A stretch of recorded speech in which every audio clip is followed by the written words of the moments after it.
Hello and welcome to an awful lot of running a Doctor Who podcast. Woo! There's the woo, yes. I'm Jack, one part of your hosting team. It's gonna be a fun one today because I've got two of my favorite people in the world on this Zoom call with me here right here now. Joining me, as ever, the Vin to my fairy tale. It's published author Robin Foale, Dungeon Daddy himself. Oh, I am very, very happy with that little reference. Because what a pair, what a fantastic duo. And if only we could ask some questions to like that doctor, that hunky doctor. Oof, I know. that really make my night. That Hi, best hunky doctor. buddies. Oh, Who's oh, that? I was just around the corner. Hi, My friendo. my best friend. Oh yes, joining us on the podcast today, the Dale? fairy tale doctor, among many other fan doctors. It's become a bit of a running joke between us. So, in fact, it's the fairy tale doctor himself. It's the blonde doctor himself. It's many doctors himself. It's George Guidera, the fan Hi. doctor. Hello. Hi. I'm so glad to be here. I've been blessed. Thank you. Oh, thank you so much for joining us, George. This has been a long time coming. It really has. I usually throw in a bit of a preamble I do, and I do a bit of a big intro, but I'm just so excited to have you here, as like I say, one of my best friends in the world, but also as someone who I've never actually said this to you before. Someone who was a big fan of you before becoming your friend as well. So Okay. yeah. Oh. Yeah, it's one of those ones where it's like I've never wanted to say that, like because I feel like it can be a bit like, oh my god, I'm such a fan. Like it can be a bit awkward, can't it? When and especially particularly when you sort of get a bit of notoriety in the Doctor Who fandom as well, which Yeah. I wouldn't necessarily say we've got that, but in a way, like that there's a problem with sort of fan worship in the fan worship in the community where people put people on a pedestal. Yeah. But I mean, my goodness, if I was going to put anyone on a pedestal, I would put yourself there Oh, because Pookie. you're such a lovely guy, Oh. and thank you for joining us here. No, thank you for having me. Well, I'll tell you what, George. It's lovely to have you here, and obviously, I'm looking, at your most recent release, that being the Fairy Tale Doctor's sort of very, not the first episode, in terms of release, but chronologically, it's Fairy Tale's beginning. Who is, I said at the start there, you've got many fan doctors, too many. Some would say, some might even say on a MCM panel that might stand there on the stage and say that you have too many fan doctors. But we're not getting into that here. Some may say they're upset that that panel became outdated very quickly. Yes, they might say that when that person hasn't edited the footage yet. But now I have to get you to overdub the count yourself. But it's fine. It's fine. We'll get there. It's fine. But no, so your most recent release being the Fairy Tale Doctor's Once Upon a Hunt, which is sort of the beginning of the Fairy Tale Doctor, which is very, very nice there. I know Fairy Tale's a bit of a passion project for you with with Instability Productions being your own fan production company as well, which boasts many fantastic doctors, Fairy Tale just being one of them. What is it sort of about Fairy Tale that stands out to you? He is. I mean, it's funny I say this because in the tracks for the actual episode, there is one of the tracks done by Jetty Rhodes. It's titled "I Am the George Guidera Doctor," and that's how I view Fairy Tale. He is the George Guidera Doctor because ever since I decided back in, oh god, it might have been 2010, 2009, 2010, something like that, that I decided, oh, I want to try and make my own Doctor. It was always kind of leaning towards what eventually would become Fairy Tale. So the funny thing is, the episode that came out, so Once Upon a Hunt, is a remake to an extent of the very first ever fan film I made, which is now privated, but I made a fan film called The Hunt, and I always knew I wanted that to be my Doctor's first story. And I did other like I had other scripts written for like a first episode when I wanted that. And it's because Fairy Tale to me is exactly how I'd want to be the Doctor. You know, this absolute lovable idiot running around, trying to just make people happy, stuff like that. And to an extent, it's almost like how I want to be as a person. Like, yeah, obviously, if you're doing the Doctor, you got to throw some flaws in. I think a perfect Doctor isn't that interesting. So obviously there are some character flaws and stuff. I mean, he's a hyperactive idiot, and we love him for it, but he's just the Doctor, and he's the one that every time I play, I feel the most happy. I remember when Memories of the Doctor came out, which wasn't the first Fairy Tale release, but it was the first what I call big Fairy Tale release.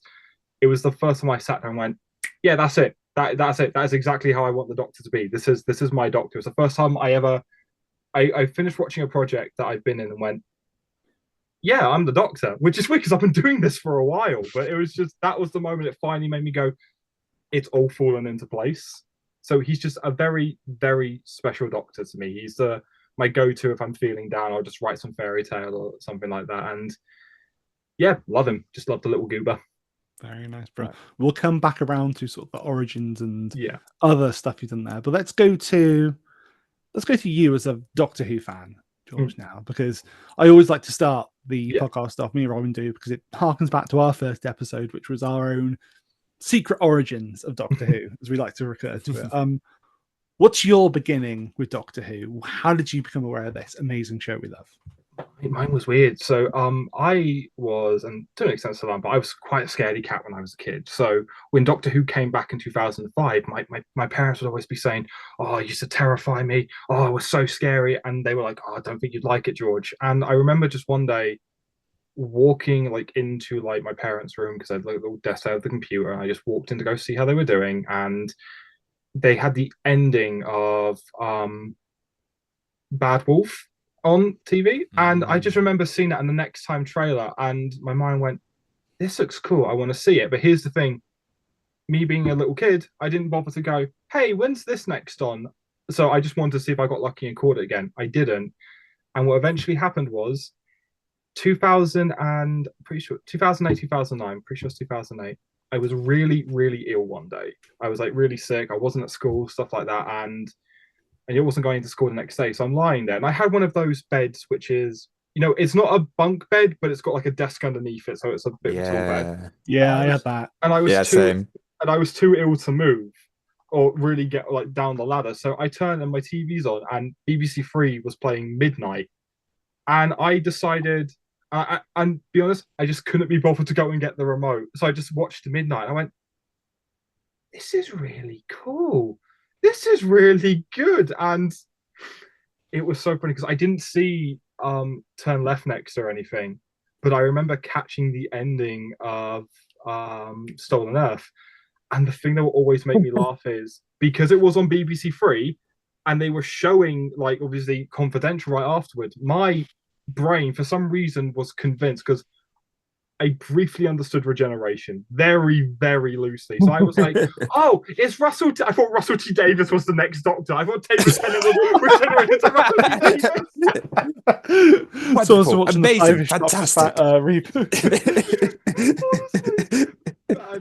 I just remember, I will never get over this. I just remember walking downstairs, because I lived in a pub at the time. So I had to go to, there was like the public garden. There was like a little small bit in the back. I went to the small bit in the back just to sit there. And I remember sat down with myself going, okay, you watched Doctor Who and you weren't too scared, George. I think you can try some more episodes. And yeah. I love the idea. You're just like going, I hope this doesn't awaken anything in me. It awakens so much. I love, out of all the episodes you watched first was Midnight. Yeah. Which, to me, like, not only is it a phenomenal episode, but it's an episode you could take as its own thing, a stage play, or give it to any kind of other series, like sort of sci-fi, and it would stand up on its own legs still, just as an amazing stand-up single episode. So what a What a first Absolutely. episode. No, Yeah, it was great because I remember feeling it was the first time because again I avoided horror movies like The Plague as a kid. Now obviously I love them and stuff like that, but I remember Mm. watching it and obviously feeling that bit of oh god something's going to jump out, something's going to happen. But I was like I need to know what this is, and just being so drawn into it. And then I obviously did my research, found out about like the classic era and stuff because as a kid it used to confuse me why I'd walk into Woolworths, RIP Woolworths, I miss you, and Mm. I'd see like the DVDs and 1 minute it'd have say David Tennant on, then I'd see a DVD with Tom Baker on, and I never understood. I was like, wait, that's still the Doctor, but that's the Doctor. I didn't get it. So I did my research, and I remember my dad, because John Pertwee's his favorite. John Pertwee's his favorite Doctor, and he told me this. So I remember being in HMV one day, and I went, I need to get some classic Who. And the first ever classic Doctor Who stories I ever watched were The Three Doctors and Remembrance of the Daleks.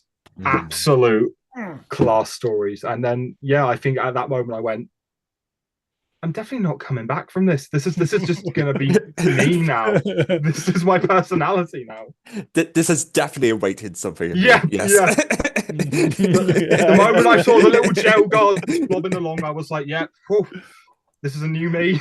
Yeah. That's so funny as well that it was midnight, which, as Robin's saying, it could be a drama piece in itself. Yeah. And then The Stolen Earth, which is it's like watching Infinity War as your first Marvel. It's your first Marvel movie. It was so because I didn't properly see all of it. I caught near the end where he gets shot. And I just remember and I was Spoilers. So it's like coming in with Justice Thanos snap. Yeah, actually, and he's like, I'm regenerating, and I was like, okay, I'm pretty sure I heard the Doctor can change his face. I know what's going to happen, and then generally spending a week thinking it was Russell T Davies. I don't know why. Just something about the way. That's the timeline he wishes we were in. Marvelous. I'll be the Doctor. It'll be marvelous. It was, and yeah, I remember just ages on just running around school with my cousin and my friend who liked Doctor Who and getting the most weirdest misinformation ever. I was told for ages that the Master wasn't a separate character. The Master was the Doctor, and eventually the Doctor would turn into the Master, and it was this whole thing. And I was George, be quiet. Cat's knocking at your door. Cat's gonna get oh you. god, cat no! Just aggressively shaves the goatee off. George is currently sporting a goatee that the Delgado or Ainley would both be proud of for listeners. So yeah, I had a weird origin with Doctor Who. It was always one of these things. Even when I didn't watch it, if I saw clips of it or something, I always kind of would go to my friends and be like, "Hey, you watch it? What happened there? What was that? Tell me more." Why is Tom Baker sucking off a green monster in a pit? Why is it awakening something in me? Imagine if that was your first introduction to Doctor Who. That was. It's funny. I nearly did grab a Tom Baker story, so the risk was there. It could have. I really need to make you watch Creature from the Pit sometime, Robin. I think we should cover it. I've heard so much about it. I've not watched it yet. I've still not watched it either. I genuinely think it's quite good. I think there's some quite witty jokes in it, and Tom is. I think there are parts of it which are very much peak Tom Baker. So yeah, I'd recommend it to you both. Maybe if we cover it, George, you can join us for a commentary for that one. Yeah. So I'd love that. Yeah. No, I love that, and I love how unique your story is there. I think that everyone's Doctor Who origin story is interesting. A lot of us are rose babies, as Josh Carr has coined that sort of term. So it's really lovely to hear that you came to it like that, and you have something in common with Robin because he was a bit of a one as well. What were your feelings when you first watched the first episode of Torchwood, George? Because Robin, and I've told this story before. You had to shut it off 10 minutes in, didn't you? When you first watched it? Did. I didn't like the blood. I was too squeamish when I was young and innocent. I handled the first episode of Torchwood, and I think it was one of those I was watching it, but we're not really paying attention. And I was like, that was pretty good. So I went to watch the other one. And because obviously we know what episode 2 is, I was just like, I feel like I'm going to get told off for watching this. I hope this doesn't awaken anything. Hang on, this Doctor Who is rather horny. That was it, because I knew Jack. I knew Jack from the few episodes. I was like, oh, this is going to be. I was like, why is Jack being really rude? Why is that? Me being a kid, I thought, so is that what happens when you have sex? You just into dust? Jack, you had a whimsical look I there. bring Sutek's gift of orgasm? I bring Sutek's gift of sex to all. I was gonna say, I got scared because you were giving a look for a second, Jack, like, I remember my first time. Okay. That's nice. Okay. I'm going to go to another sort of, people always ask that question about how you got into Doctor Who. I'm going to go to a very typical one, which we always ask and people always ask as well. And it could be a loaded question, George. Here you go. Okay. Gun to your head. Who's your favorite Doctor? I'm going to say something that's going to surprise everyone who knows me. No one could ever predict this. Paul McGann. Paul McGann is the 8th Doctor is my favorite Doctor. 8 and 12, I love every Doctor. I am of the opinion there has never been a bad mainline Doctor. In fact, I think most Doctors casting, if it's a genuine kind of serious thing, I think they've all been good.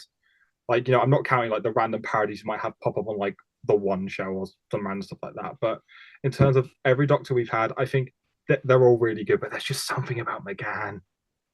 I watched the TV movie again. That was one of my really early Doctor Who ones, and again, I remember being fooled by. There was a video on YouTube of every Doctor regeneration, and obviously, someone just took a still of McGann holding the pocket watch and then regenerating into Eccleston. And I thought that happened at the TV movie. So I was watching the TV movie, and I thought he was going to regenerate again at the end of it.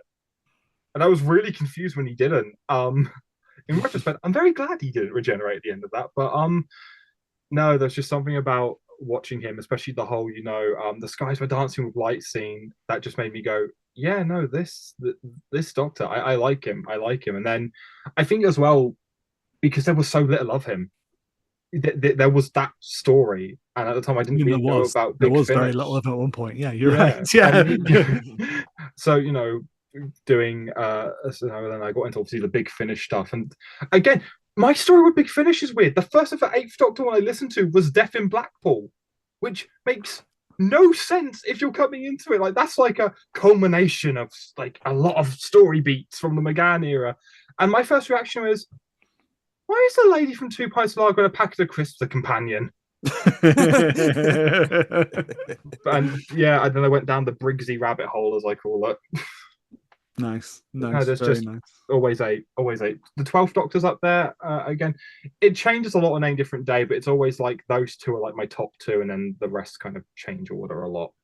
That's fair.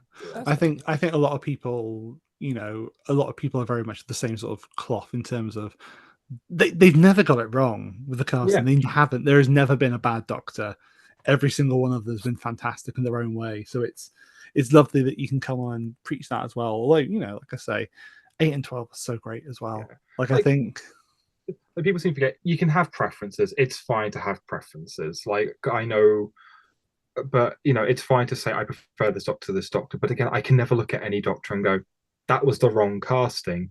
I got to say this. I saw this article, and it was the weirdest thing. It was just this article I saw of someone going, why William Hartnell was completely wrong to play the Doctor. And I thought, we wouldn't have the Doctor without William Hartnell. I was like, you could prefer others, but arguably the first and second Doctors are the 2 most important in terms of getting who the Doctor was down. Oh, I love the idea of that.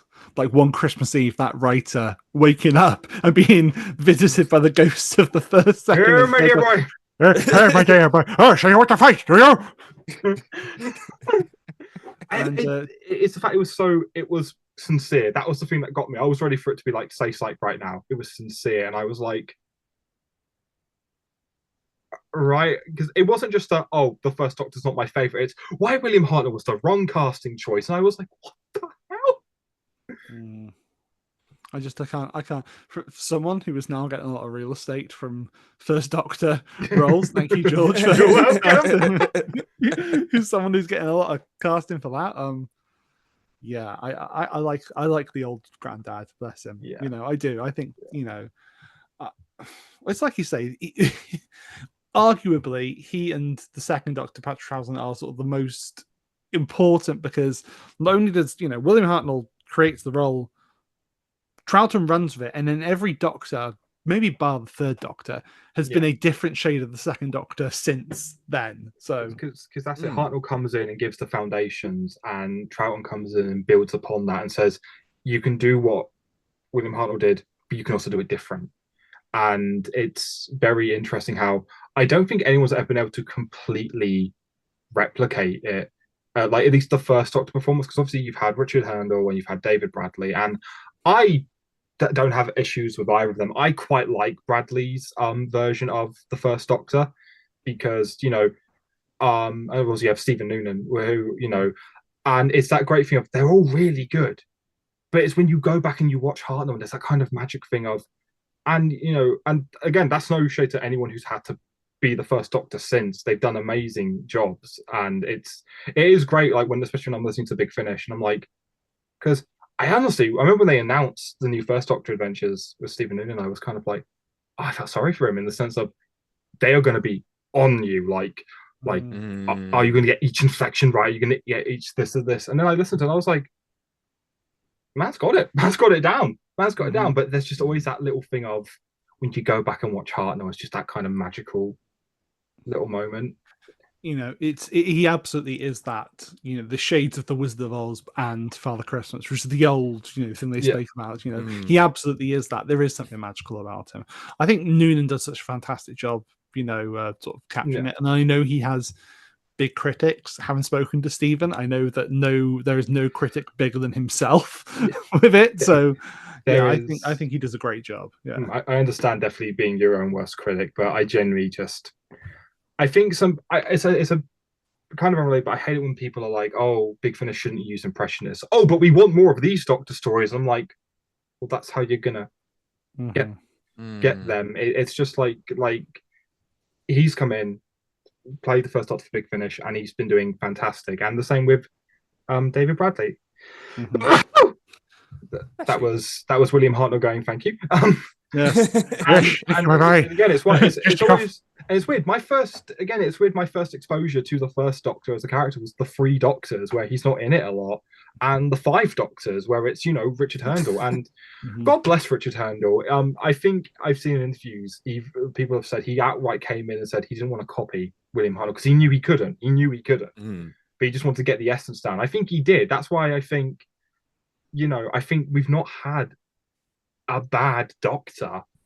And again, I also think it's people need to understand, hey, go easy on the people playing these Doctors, whether it's a new Doctor coming in or an actor having to play an existing Doctor.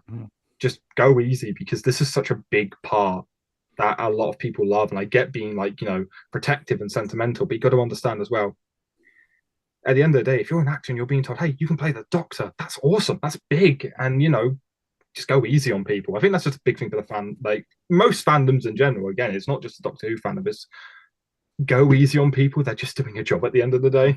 Exactly right. And I will always point people now to a performance that I think is, I feel like impressionist isn't necessarily what it is, because I always feel these actors, certainly, I'm not trying to put myself on the same pedestal as them, but certainly when I do the first Doctor, I try and make it my own in a way as well. I'm not just doing impersonation. One I'll always point to and say, this is how you do it. This proves that it's okay.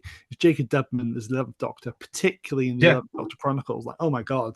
Yeah. And it's weird. Again, it's a similar thing. Like when I listen to the early days of just like Jacob Dubman's YouTube, and you hear that impression develops. And again, it's how listening to Stephen Noonan, how his performance has developed. I remember when the first box set came out, and then you hear him in the Once and Future audios, and you can really hear it's like it went from, hey, this is already a really, really good start, to, oh my God, like this is completely the first Doctor. And also Stephen Noonan has my favorite thing ever of just that one bit of the audio, just like phones a guy, yo, what do you mean, yo? What are we yoing for? That's my just the first Doctor being in Camden Market in the modern day, and having been to Camden Market enough, that blew me away. So very nice. Yeah, brilliant. Okay, my next question, which again I ask everyone, we'll ask your favorite Doctor now. Yeah. Do you have a favorite companion as well? I have a couple because I mean, obviously, I love Sarah Jane. I adore Sarah Jane so much, and again, coming two performances again. Sadie Miller, who's had to obviously start playing it. She's doing an amazing job as Sarah Jane as well. So it like she's fantastic. Obviously, Elizabeth Sladen, God bless her, she was absolutely incredible. Charlie Pollard, just obviously, and just there's so many, and obviously I'm shouting out Safia. I'm shouting out Valerie D. Lockwood because Valerie D. Lockwood is just one of my favorite companions. There are so many good ones. There are so many. Ace, Rory, I don't think gets enough love. I love Rory Williams. I don't think he particularly gets enough love. He doesn't, because everyone still thinks he's the master. They think that one day he's going to appear and be like, I was the master all along. People saw him filming for like what DC Legends of Tomorrow. Someone with the facial hair, they were like, knew it. Yeah. it's just multiple references to it, Dave. It's the Pepe Silverboard, and it's just Rory is the master. I have never heard that theory. Have you not? Oh no, that sounds absolutely insane. Because I'm currently rewatching for the first time is it 13 years since season 5 came out? Oh, no, 15 years. 15 years since series 5.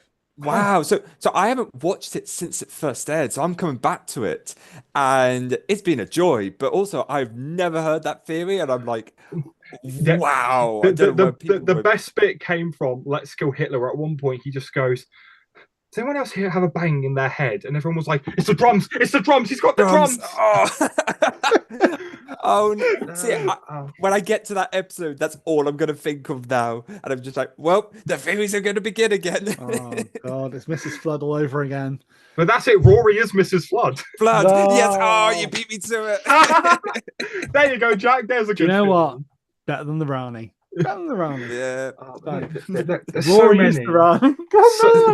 There are just so many good companions, and again, it's a thing of, especially when you get into the expanded media as well. Like, again, Charlie Pollard is so good. Lucy Moore is so good. But I got a lot of love for all of them. Leela, I got a soft spot for Leela. Adric's one of those characters I can't explain. I wouldn't say Adric's one of my favorites, but at the same time, I have a lot of love for Adric, mainly because God bless Matthew Waterhouse. You could tell he loved the role. Like, I've seen him at panels and stuff, and my God, he nearly gave Eric Sayward a heart attack. He was so hyperactive. It was fantastic to watch. I sat next to him at the Riverside during watching Keys of Androzani, which was really fantastic, and was sat next to him thinking, oh my God, like I'm literally sat next to Matthew Waterhouse, or like at least there were 2 empty seats next to me in the front row, and I was like, well, first of all, this is kind of weird because it's Cage of Androzani, Matthew Waterhouse is here, and then at the end of part 2, like Nicola Bryant walks in and sits right next to me, like literally next to me, and I'm like, this is so strange. Just all the heads surrounding you. Just got Janet Fielding behind you, surrounding you like the regeneration. Don't die, Doctor. Don't die. Just Cat appears. Yes, you must die, Doctor. Yeah, it would be Cat, wouldn't it? It would be Cat. Yeah, especially She's My Master in Red Twilight, which will be coming this year. People, George will have her own that at some point. I'll appear. Let's face it, if it's Doctor Who fan production, and I made this joke on the Community Show panel, but it's fine, it's not out, so I can make it again. If you're a fan Doctor, you're either doomed to have been George Guidera or you will become him. Sometimes in multiple occasions on the Oh, very funny. Okay, before we start looking at the fan work stuff, and your body of work, as I call it there, a favorite story within all Doctor Who, whether it be audio or on the classic New Who, or even just like your letterboxed top 4. God, that's tough. There's technically 2 stories, but I'll count this as one. Human Nature and Family of Blood is so good. It's like series 3 is one of the best seasons in my mind. Like 5, 3, and 10 are, I think, the best seasons of New Who. But Chimes of Midnight is fantastic. Yes. Love it. Can't wait for the novelization of that this year. I didn't know it was happening. I just went on the Doctor Who site, looked at it, and it was just like Chimes of Midnight hardcover, and I was like, what? And then I had the realization of, oh yeah, we were sat behind Robert Shearman randomly at the BFI at one point. That was Yeah, literally selfie of happiness patrol, weren't we? it's a selfie of you, me, and Lord. He's just in the background, like looking in the distance, and we kept going. Oh, he's looking at a Clara splinter. Birds of Midnight. God, there's so many. There's so many good stories. It's really hard to say, but those ones are definitely up there because honestly, I can make a list of just the Eighth Doctor stories I like. 11th Hour is fantastic. 11th Hour, God, I've literally been rewatching that today. The 11th Hour. It's a fantastic introduction.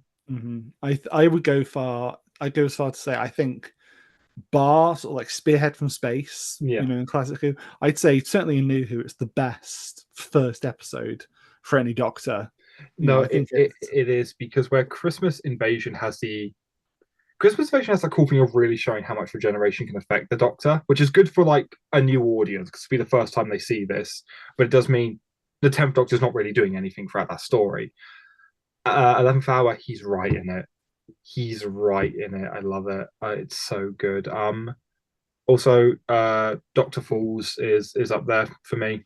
That made me cry. The Where I Stand is Where I Fall speech made me cry so much. There's just a lot. I have a lot of love for Power of the Doctor. I know everyone does the whole thing. If you analyze it from all the fight, and I'm like, I love it. It's fun. The same. It's fun, and it's a whole thing of.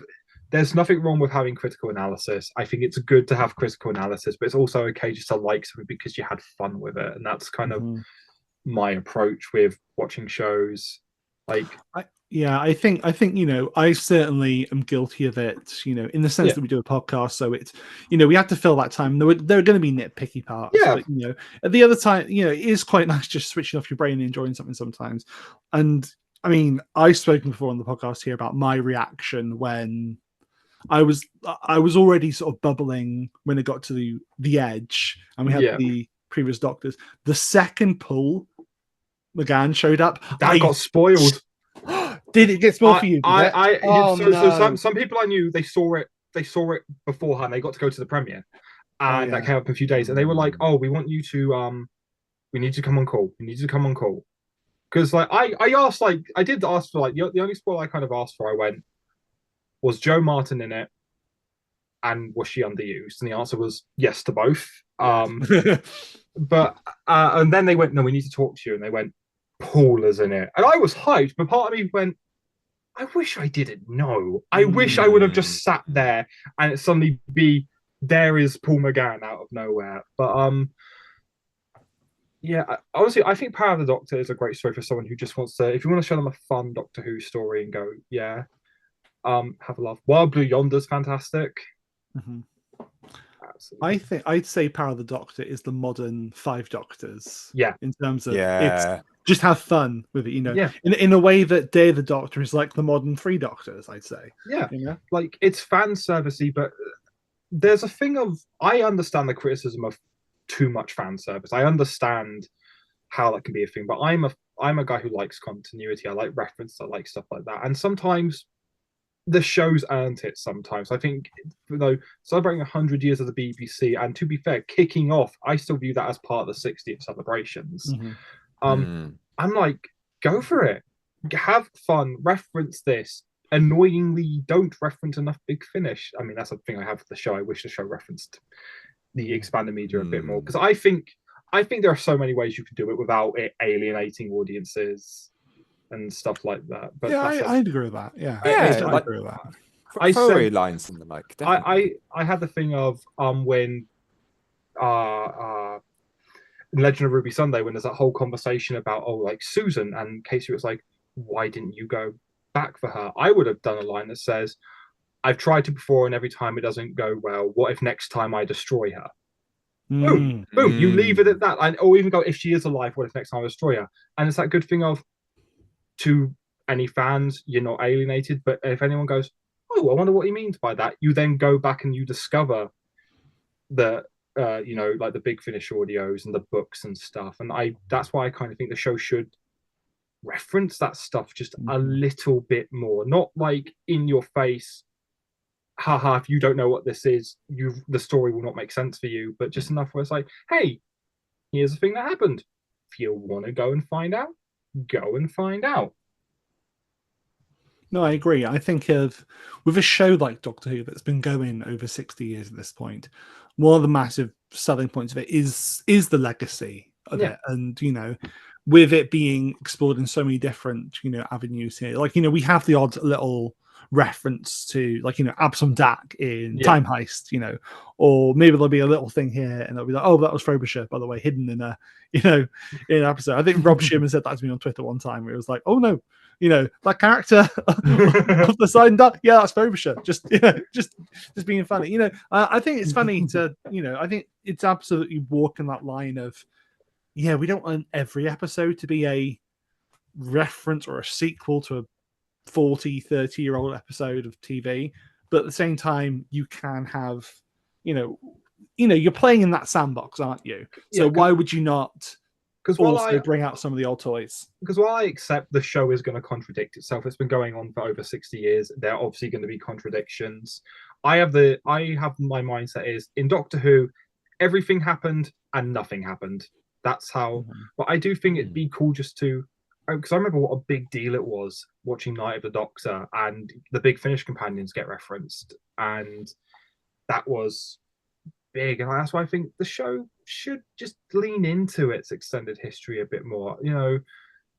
Don't have to be like, oh, make entire story arcs based around it, but be like I mean, I'm always sat here going, I'd love the Alex McQueen Master to show up one day on the show.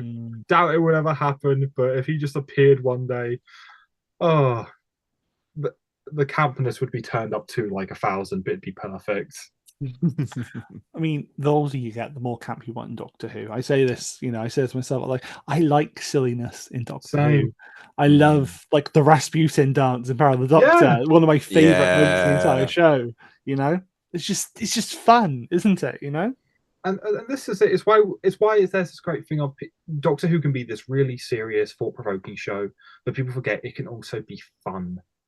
It can also be, you can have moments of levity and stuff like that. And it's a thing of what I like about Doctor Who is if there's a story that doesn't work for you, it might work for someone else. Like, I wasn't a big fan of The Rescue when I first watched it.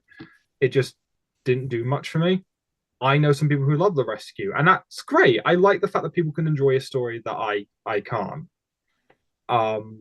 It's like, I'm not the keenest on Doctor Widow and the Wardrobe. I easily see why people would. I easily see why. It's like one of my favorite Christmas specials is The Next Doctor. A lot of people don't like that. I really do. So that's a great thing about the show that people need to remember. If a story doesn't work for you or work for someone else, and hey, there's loads more stories. Controversial. I like the Timeless Child plot. I don't hate the Timeless Child plot. I don't think it's been handled the best execution wise, but I don't hate it. I was like, hey, this could really work. This could be interesting. And we respect you for having that, like, that critique, that decision. We're just because, like, ourselves or other people have different opinions about different episodes of things. I would hope that we'd be like decent human beings and not be like, oh, you like this thing that I don't like? Well, screw you. It's like, no, it's like, it's just a difference of what you're saying is we're not children, Robin. We're not. This is it. And I like having discussions with people who don't like it. And so we can have a genuine thing of, hey, this is why I think it works. This is why you don't. That's fair. I acknowledge that, but I still think this. And it's great. The thing about Doctor Who is when you get the people getting into a good discussion about the show, whether people like an episode or don't, it's great. It's so great. When you're spending every 5 minutes hearing Shooty cries too much, worst Doctor ever because of that, and you're just there like, guys, like constructive criticism. You've got to have that. And even I, who will love episodes, I can say like, oh, I love this. But, and you lean into that, you talk about that. And, it's like, me and Jack, we have had some arguments, some discussions about certain choices in the past, but, we also respect the fact that, difference of opinion and the like. Well, you can have a lot. Sorry, go George. No, it's good. You can have a laugh with it. I think I've been around you at the BFI before, and I've just been quoting stories you don't like just to make you laugh. And then, but then we'll get into a really thought-provoking discussion. And next minute, I'll just be like, Candyman, just out of nowhere.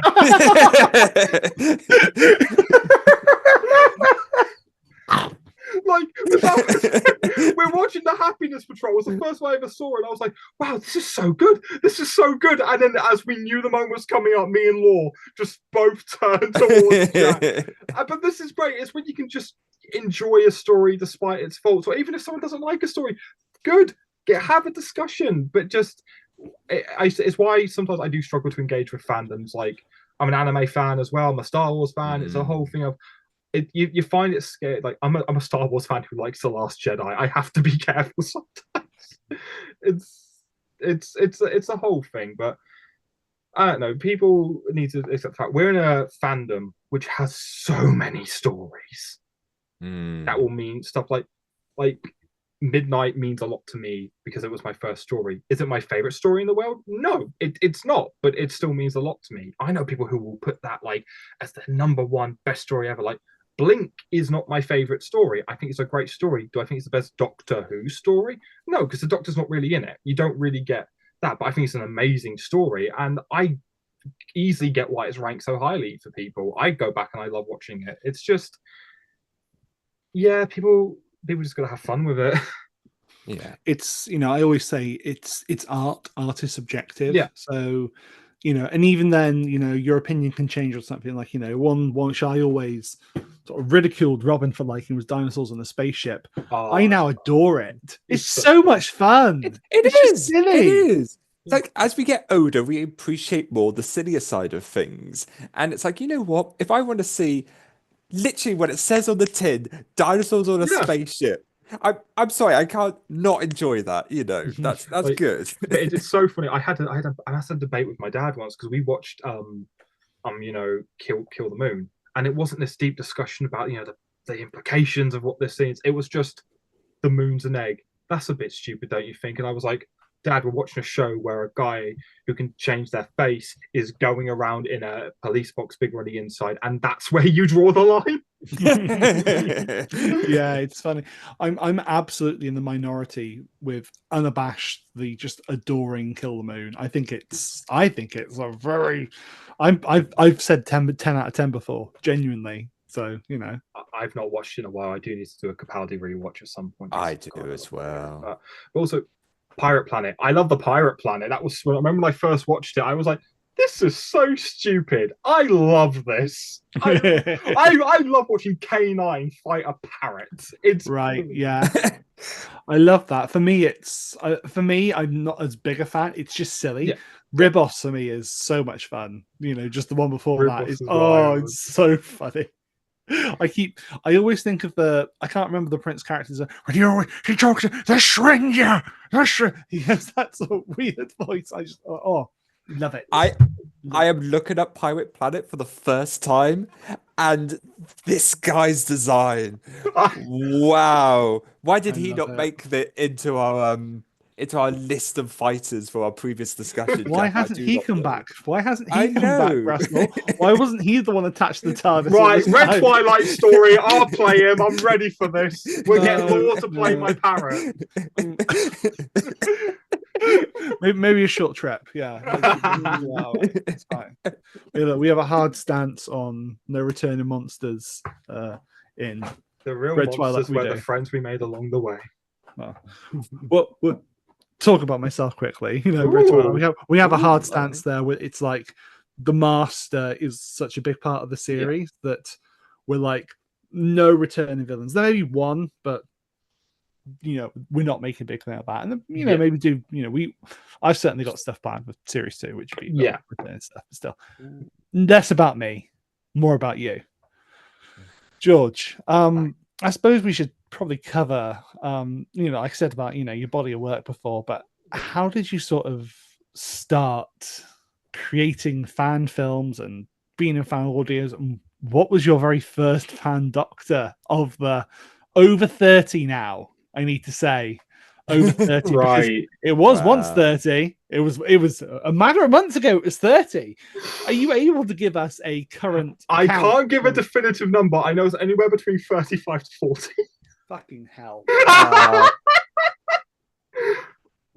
Um, You know what? It's a testament. It's a testament to not only what a good guy you are, but what a fantastic actor you are that people want to keep casting you. So, Oh no, completely. And like George's work is phenomenal.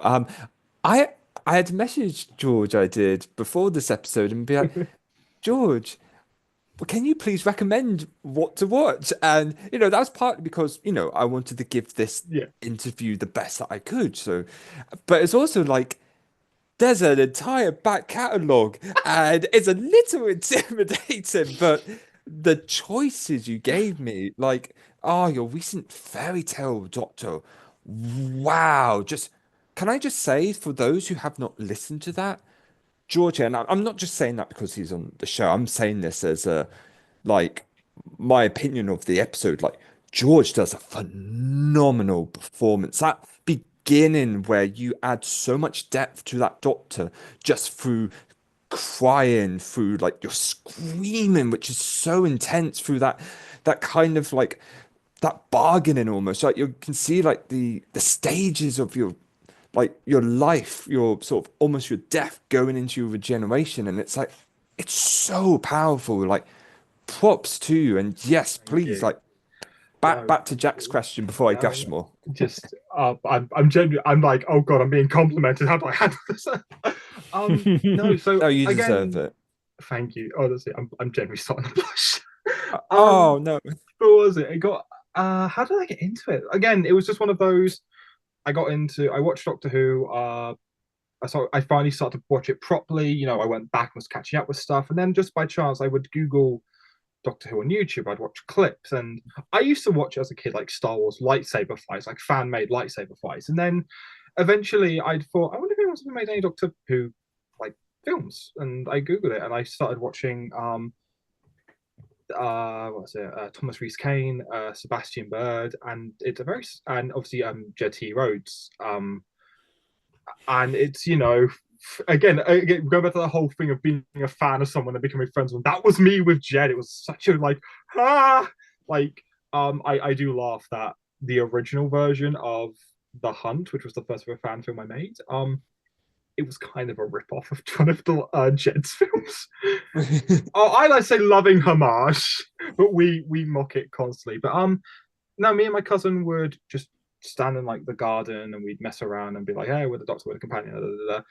And I kept thinking, I want to make this.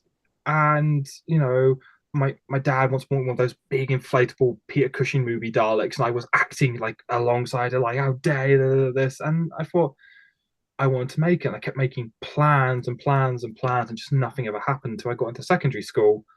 And I learned the basics of how to edit at the time, and I thought, no, I actually want to give this a go, because I was doing really, really bad comedy sketches on YouTube, like dear God, like, webcam, holding a webcam to me doing like acting and having to mouth along to Bon Jovi, really bad stuff. But I was getting into it, and I thought I'm gonna make a Doctor Who film, and it's awful. I did private it for a reason, because I used to keep it up for ages, and then people would actively trying to track it down for like reasons. I was like, no, I do not want people having this. So I was like, I will private it. It still exists. I can because I don't want to completely delete it. But yeah, and it was me and my friend. We went to a forest, and it was like the monster was POV, and I was the Doctor in this suit, and here's to date me, I was the 13th Doctor. I was the 13th. I kept this really big backstory. Yes, I'm the 13th Doctor. I'm the last Doctor. There's gonna be this big plot line how I get my regenerations back and stuff. I had so much again, not knowing what to do. I was doing little stuff on iMovie, and there's a great thing where I learned vaguely how to green screen. I didn't have a full TARDIS prop, so I walked out of the TARDIS using like an image of the TARDIS, and my friend panned the camera so the TARDIS just follows me and nearly eats me. It's so because the story was meant to be the Doctor's being chased by this robot who's trying to kill him. And then when he suddenly remembers, I faced this robot before, and you realize that robot killed his previous incarnation. And I did cast someone, and they were meant to turn up. They didn't turn up to film that day. So there's me improvising in a forest. And my friend who watched the thing when it came out messaged me and went, "Why were you on fire?" And I went, "Actually, no, I was regenerating. You see, you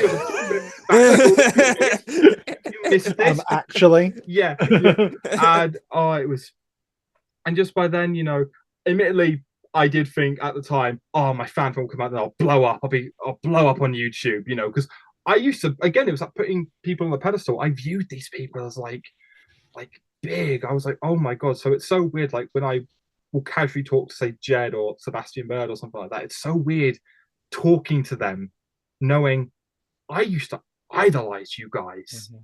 That's not to say I still don't. They're still great people, but that's that weird thing of you guys were just like, "Oh my God, can I have an autograph too?" Just like, "Wait, mate, what are you doing? Want to get on a call?"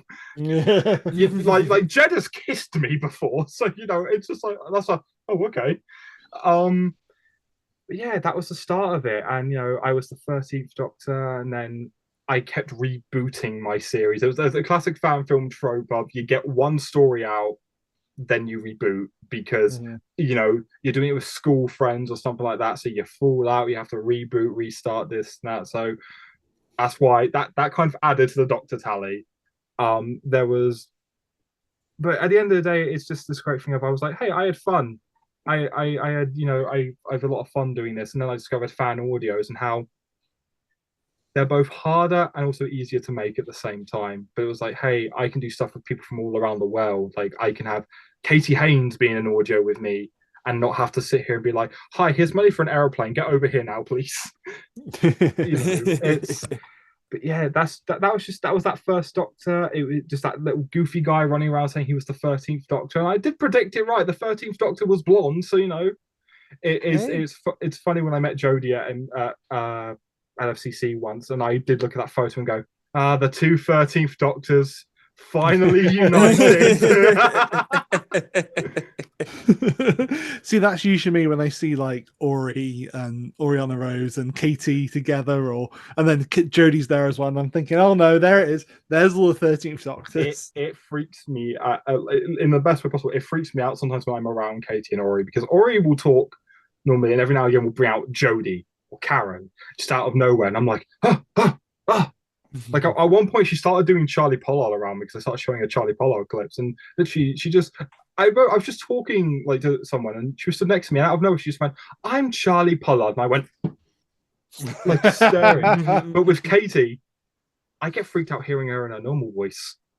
I went to go see a play with Katie and her fiance, and she was sticking in the Jodie voice for most of it because she was trying to practice. And then just every now and again, she slipped back into the American. I had to go, "Oh yeah, that's your natural voice, isn't it? You're not Jodie Whittaker, but are you?" Nani? No, Nani? Oh God! But yeah, that was kind of my start with fan stuff. I wanted to be like everyone else. I wanted to be like the people I watched on YouTube. And my goal, and it is still my goal with making like fan stuff, is that I just want to make people happy with this, because those fan like films and audios, like some of them, they were cheap, they were this, but they were fun.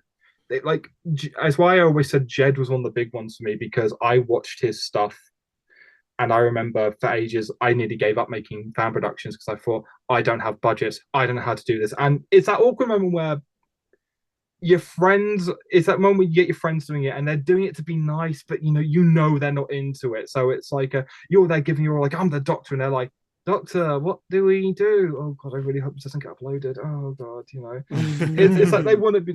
So people just weren't getting involved, and I just thought, right, I'm never going to make this work. I'm never going to really be able to do this. And then I watched Jed's stuff, and I say this to Jed in the nicest way, and he knows what I mean. There was no budget, but he made it work. He made it effective. He found ways to work around the fact, hey, we don't have the money to do this, but if we do this, we can simulate this and this. And it just blew my mind. I was like, wow, I can make this stuff. And it's kind of why I kept going, and I am still doing it to this day. I love hearing about all that passion that yourself and others bring to the table. Because at the end of the day, when you're passionate about something, when you truly love something and you want to give back to it because it's giving you so much joy, why shouldn't you go out there and make these things? Like, I admire the hell out of that commitment from all those humble beginnings of like green screens and the like to what you're doing now with everything. It's amazing. Yeah, I had a question actually, but I could wait till Jack Yeah. has finished his own. No, Yeah, go ahead. please go ahead. No, I just thought it'd tie in nicely with what you're saying, which I love that, and I think that is something that anyone listening to this who is like just passionate about Doctor Who and wants to do these things, do it 100%. Yeah. And as someone who has gone out of their way to create, let's face it, like almost an entire like well just the entirety of Doctor Who almost with each type of doctor you have, like Yeah. those listening here right now who are thinking about like getting themselves out there and creating their own fan doctors and like what is your recommendations, what's your feedback? Have fun with it, just, and don't put pressure on yourself, because I take what I do seriously, but I have to sometimes do this thing of going, I'm not the BBC. I'm not making this to earn money. This is not my job. I'm doing this because I want to have fun. And have nearly fallen into the trap before of getting so treating it like, no, this has to be perfect. This has to be this. And I'm like, don't put that pressure on yourself. Go out there. And look, if your doctor, there used to be a meme saying, oh, fan doctors like Tennant clones or Smith clones. And yeah, fine, some are like that. But if you initially feel more comfortable playing your doctor a bit more like one doctor, do it. If you want to just go and make something, just go and have fun, and just know whether it gets views or not. Just do it because you want to do it. Because the worst thing I have ever done, and I know a lot of people have been in this similar situation, is if you focus on the views, it stops becoming fun. There's nothing wrong with wanting an audience. There's nothing wrong with wanting your thing to well. I was pushing Once Upon a Hunt, but at the end of the day, I still looked at that and went, I got that out. Something I've been wanting to get out for years, I got out. And if your first script is cringy, it's cringy. Embrace it. Mine was me having to improv and do a dramatic jump over a log that I could have just walked around the first time I ever shot a fan. You're gonna do cringy stuff, but you'll learn, and that's the best part. Like, I feel I've developed as a writer and as an actor and stuff. And at the end of the day, if you're doing it because you're having fun, that's all you need to do. And because this is a big thing I do see with fan. Like, it's fine to critique. It's fine to look at these like this. I mean, again, I watched Jed do an entire show where he reviews fan content, and it's fun. But there's always that thing of, if someone's genuinely having fun with it, then you're winning. Then you are winning. And I think that's the best advice I can give. Have fun and just know that what you're doing is valid. What you like, and whether it becomes anything, who knows? I always say, if it wasn't for Doctor Who and wanting to actively try and make Doctor Who stuff, I never would have went to a college that focused on like film and drama. I never would have. I know I didn't last, but I never would have even attempted university. I never would have learned the stuff I've done. I wouldn't have some of the friends I have, because at the end of the day, even if you don't become the next big fan doctor out there, if you've had fun, if you've got something you genuinely care about out, and even if like one person, whether they're like a relative or someone, has seen it, you've won. You have done great, and I think that's the biggest thing I can suggest. I think that's truly wonderful. I really do. I think those are really important words to express to anyone trying to be creative out there.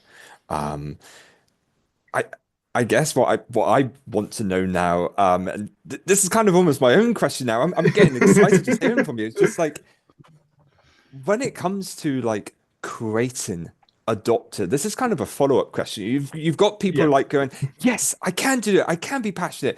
Next question is like, how do you advise people to write a doctor? What is your technique?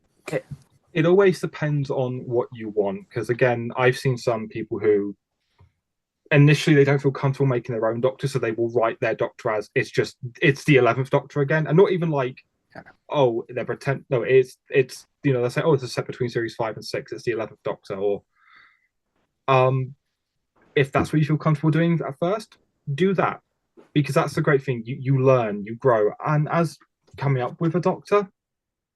Again, Fairy Tale took a while. Fairy Tale got refined over like the years, I was getting ready. I think it's just I used to look at Doctor Who. I used to look at like what I liked about the Doctor, like whether it's the current one or just in general. Or I used to look at like what I'd like to do differently. Like for ages, I wanted a really dark Doctor for ages, and like that was my whole thing with Fairy Tale originally. The original plan was he was going to be, if he's around his companion, he's the happiest goober around, but the moment he's left alone with the villain, you see the rage of the Time Lord. And then I was just there like, I don't like that anymore. I'm not doing that.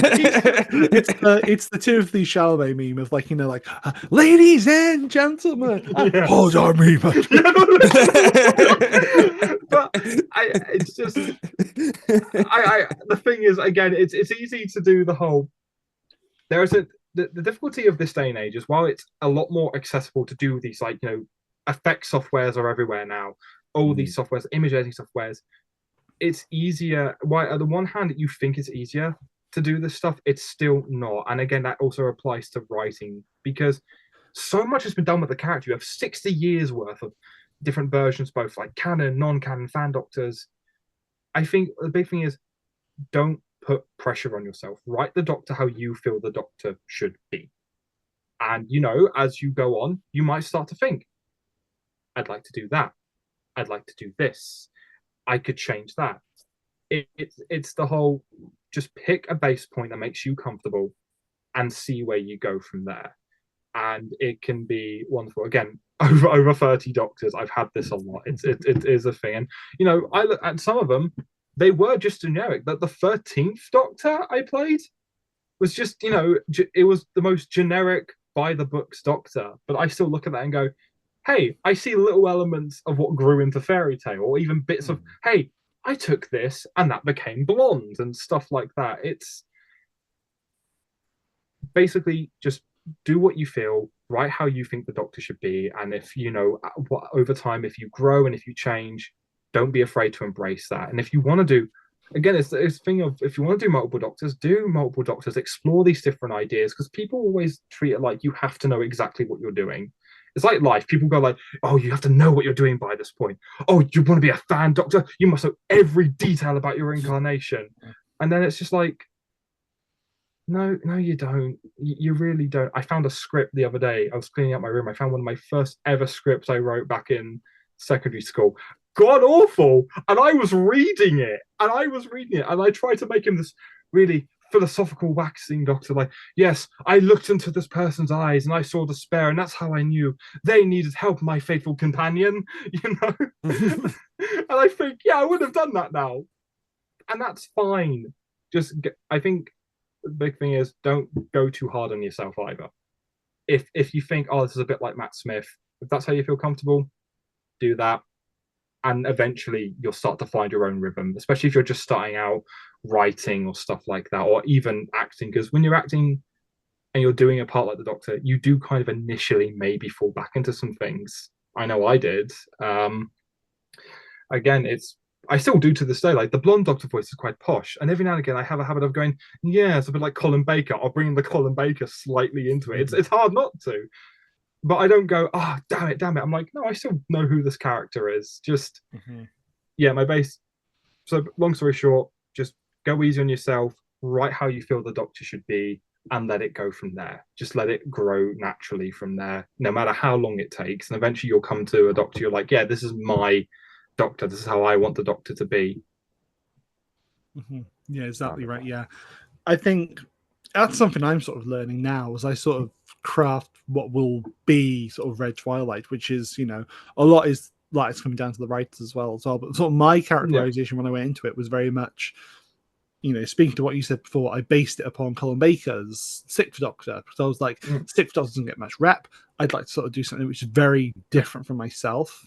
and then different things that come into it, like the Bluey jokes, biscuits and stuff like that, and then weirdly enough, through just making fake beef with you to have a joke, was like, oh wait, this shades Vegeta in this because Fairy Tail's kind of Goku, and it was like I made him extra goofy because we started doing that. Like my voice, it was just my natural voice, and I noticed when I started playing him, I kind of had a habit of just going a little bit higher, like, oh, okay, that's great. Like, and it's funny because I was watching back our community show bits, you and me, like when we were doing the prequels, and I was just laughing so much looking back, going, we've got a really weird third Doctor, second Doctor thing going on, plus Goku and Vegeta from Dragon Ball Bridge. It was it's why the whole, it's literally, again, it's my favorite bit that we put in the script for the main film. It was just like, oh, thanks, best buddy. I am not your buddy.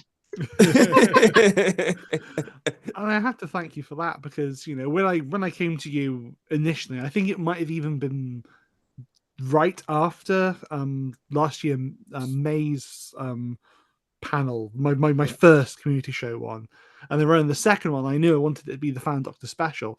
I think you were one of the first people I spoke to about doing that, and then I believe it was even your idea to do these sort of fan films to lead up to it. The idea of the panel itself was to be this celebration of Fan Doctors, and then it only made sense when you said it to go, oh yeah, let's do some because it was to this. Because I know originally it was, I know you asked for, the idea was going to be little small things of each of us just being caught up by the time scoop, and then you and me were going to meet up that weekend or like the weekend after, because we were going to go to the BFI, or at least I knew you were going to go and I was going to come and see you.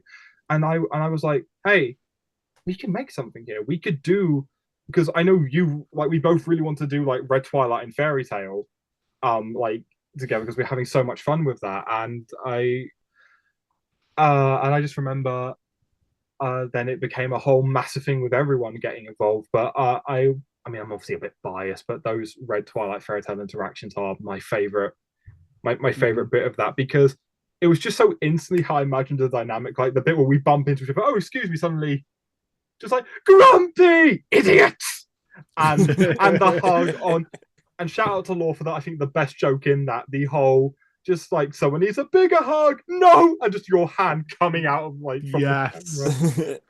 So I gotta say, I'm so proud of those. I'm so proud of those, and very much, in the sense that, weirdly enough, I had sort of the least amount to do with them. Like I wrote the script for the Red Twilight episode, the reveal, as it were, which wasn't really a reveal because people had gone, well, you're the host, Jack, you need to be on it anyway. So I wrote caramel macchiatos and idiots, and had a lot of fun with that, which was really nice. As my first sort of, it was my first sort of, this is my first fan film, and it was my first fan script. So it was really funny how I felt very proud that not only had I sort of crafted Red Twilight's voice, but I felt like I'd gotten Fairy Tail down. You did, because I remember you asked me to step in for that. Well, mostly, I think because I wrote or script edited a good chunk of what was going on just on the whole.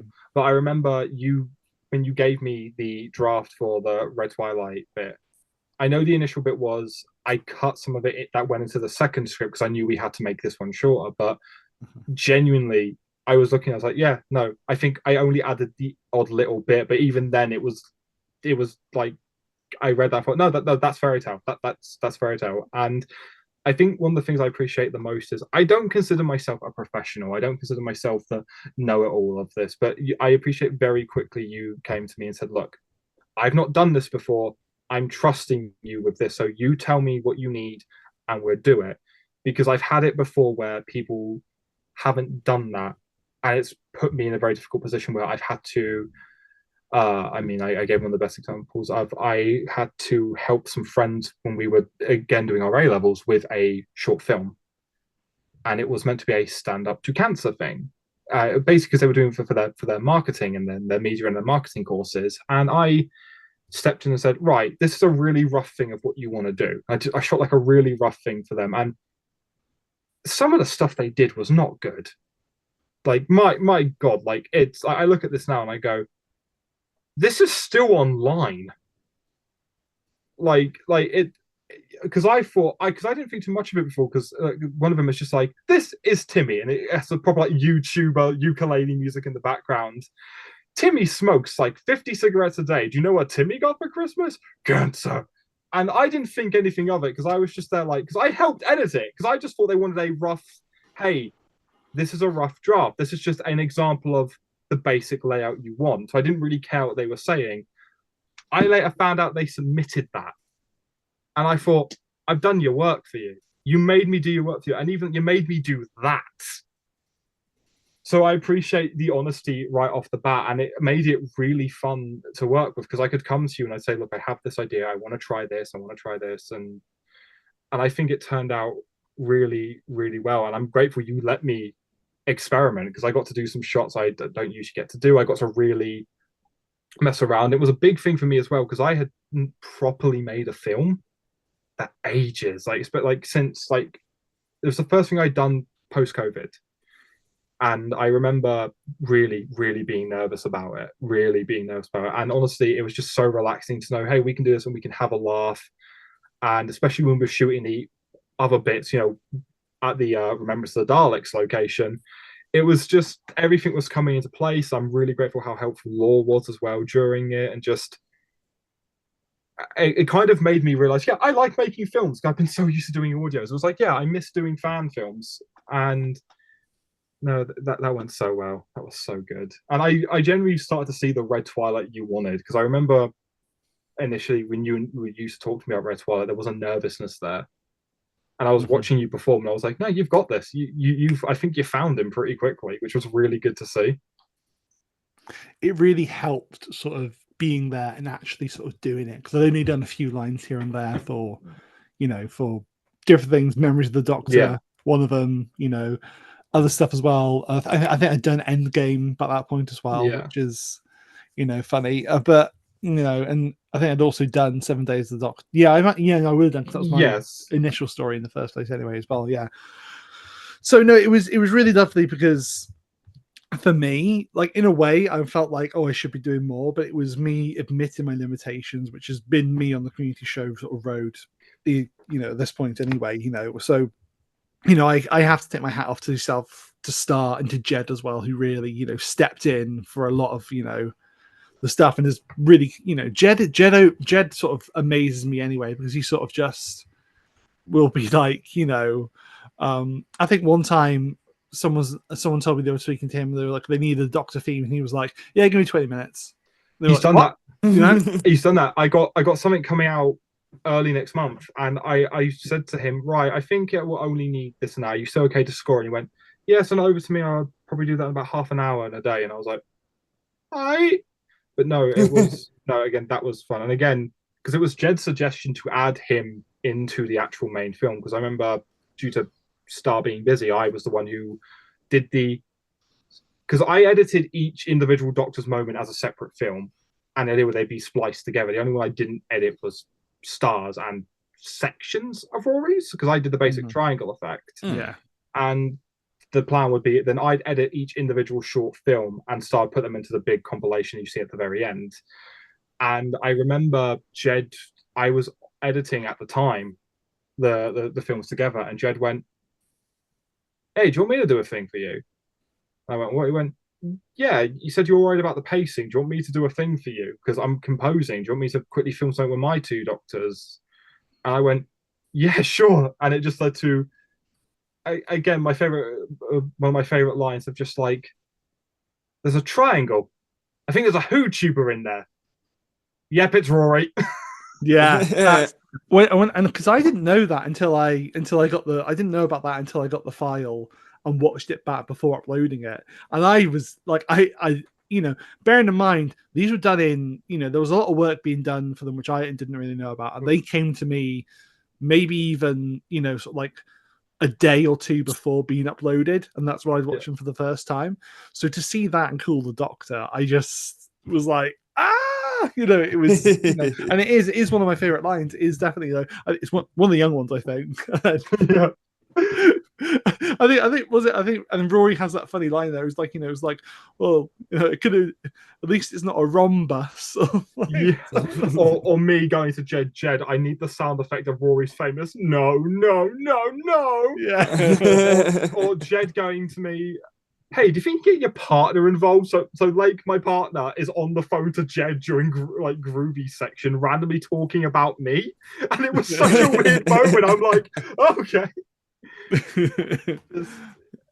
Well, all of those videos were amazing, like absolutely incredible. Watching back on them, that lead up, the fact you all did all that work for that show that you did was amazing. Like, I know the time and energy for that would have taken so much, but to have done that, I commend you, all of you, all come together like that.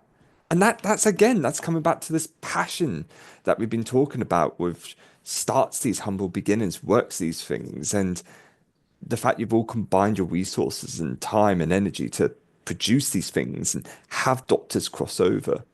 It's wonderful. It's really, truly that was incredible. it, and it did work because, like I said, even though Jack, you turned to me, you said you didn't really know a lot about what were going to making it. You still were supportive every turn. You were still passionate every turn, and that's what made it possible. It wasn't you going, I don't know, meh. You were like, I don't know what to do. You tell me. You tell me how I can help. You tell me how I can get involved. And that made it so much easier. And so, like, again, I genuinely think that's one of the easiest shoots I've done. And I've done shoots like both professionally and non-professionally, and it's honestly, my God, that was one of the ones I was there like, this went so well. I was like, how did this go so well? I got scared doing James's because we were filming in like a really public area, and that went so well because I got worried because obviously we're out on a weekend. You're thinking, oh, people are gonna get weird with us. No, we're like filming in the public streets and stuff, and everyone's being fine. It went so well, those shoots. I was like, mwah, perfect, beautiful. Yeah, again, just so proud of those and so proud of the work everyone put into it. It's just one of those things that just, it snowballed from what was initially like a small little thing into what it became, and I'm so proud that I will say now it will probably never happen again for a community show in terms of what I do.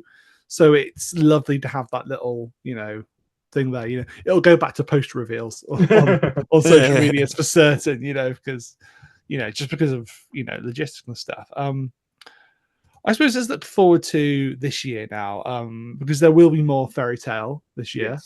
Yes. Hopefully there is, like I said, there is something coming out on the 3rd of February, which is Blake's birthday, and I wanted to do a little Fairy Tale and Vin thing to celebrate. And it's a very weird moment of, they recorded Vin lines for it.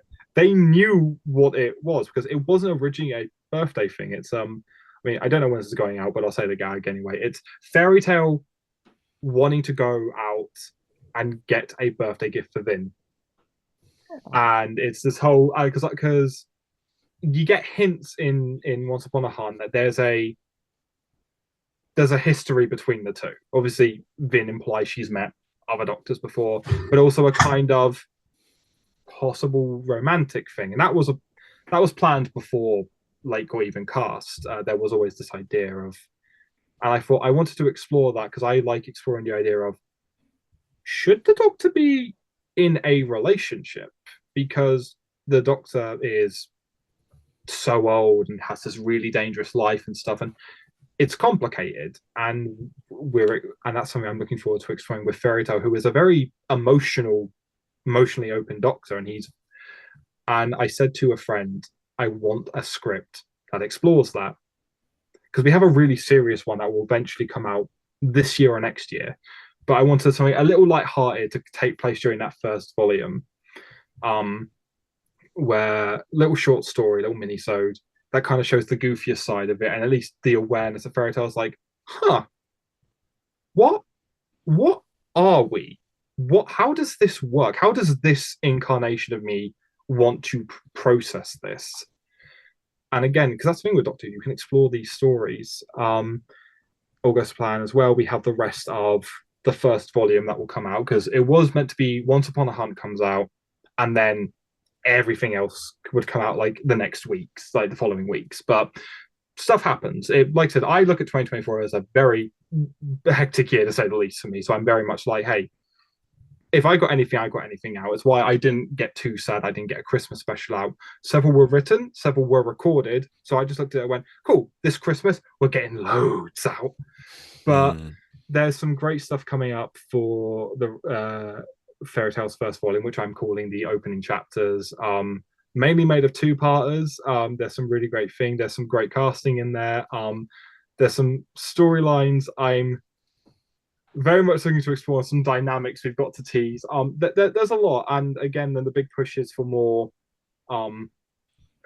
Instability Doctors to get some, shine, because we've had cameos. We've had like the Starlight Doctor get to be the other main Doctor in the 60th anniversary I did, Memories of the Doctor, and Katie Haynes is amazing, and again, like, she's really enthusiastic. She does message me and go, oh, I can't wait to do more. I can't wait to do more, because Katie's so busy. So it's a case of I'm handling a lot of it, but she's always up for discussing it, which is always great. Again, it's that, hey, I know in terms of having to handle a lot of the writing, it's mainly me having to handle it, or, anyone I ask to help.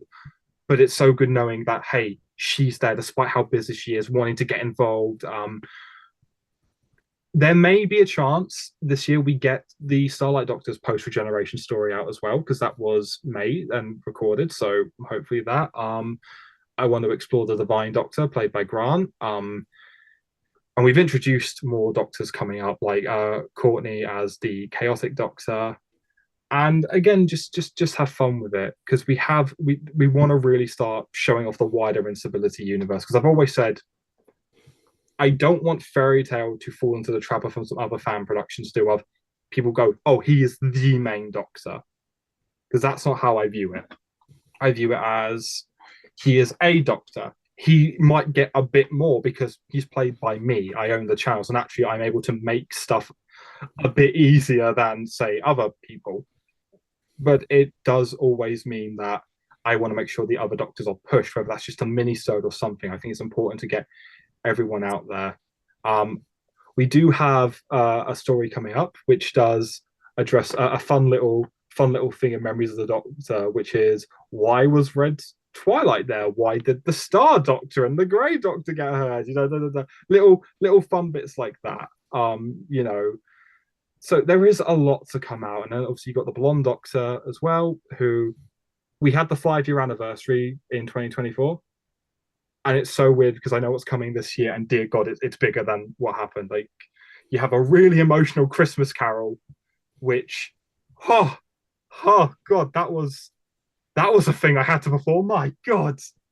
But we have so much coming up soon for Blonde as well, and What Fourth Wall. And again, there's a few other Doctors I have been cast as, which I'm looking forward to getting to explore and have a laugh with, because some Doctors I can't get as involved in just because I'm so busy. So again, I'm in the process of, a lot of people like, oh, I wonder what's going to happen when this Doctor gets introduced. I'm like, I want to know as well. I don't know what's going to happen. I'm excited. Yeah, that's the thing. That's the thing, isn't it? Like, I'm someone now who I have 4 of my own fan Doctors now, which some people don't even know. Some may say too many. Some too much. You need to cut back there, one of those is Hartnell. Yeah. So I'm doing that for Beyond Master Plans for Ewan.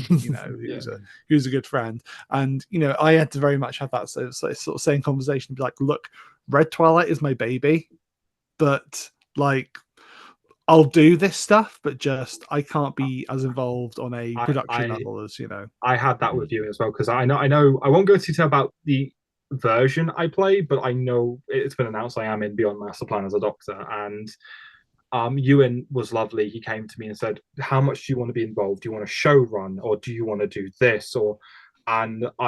He was so lovely when I said to him, I care about this version. I want to put attention to this version, but I know if I said, let me show run, nothing will happen, at least for a good while. I said, if you want stuff to come out, I said, you're welcome to come to me and say, hey, I have an idea. Do you think this will work? Or should we do this? Because he's come to me before, and he's been really lovely. When I've either agreed or at times disagreed. He's been really understanding, but I've said to him for the most part, you give me the script and I will perform it. And I'm excited to perform it, but it's one of those, I know if I said, hey, I want to get more involved because of everything that's going on at the moment, it's just a case of it would hinder things more. I don't want to do that. I think we need to, at some point, I think there needs to be the published author Doctor. Wouldn't you agree? I think we just, at some point, it needs to happen, I mean, I would poach him for Time Siren. Hello, welcome, ladies and gentlemen. Welcome to the Fan Doctor auction. Today we have published Robert. I'm panicking. Just like 500. Instability bits 500 for the published Doctor.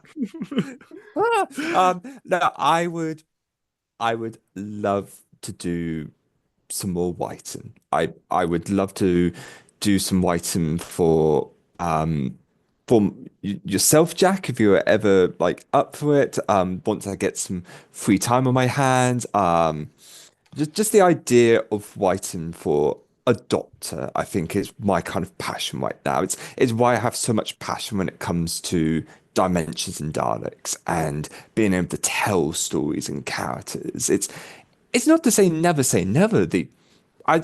In fact, during this whole thing, I've just been so mesmerized by this conversation that we're all having and just hearing George's advice about creating a Doctor. And a little kind of part of my monkey brain sort of at the back was like, ooh, that could sounds good. I could use that advice and make my own. It's like, no, Robin, you've got a dozen other projects, okay? That's not go that way, but if that join us, Robin. Yeah, join us. It'll happen because Dimension Daleks, you will be a Doctor one season. I will make that happen. I would Spoilers! love that. Yeah.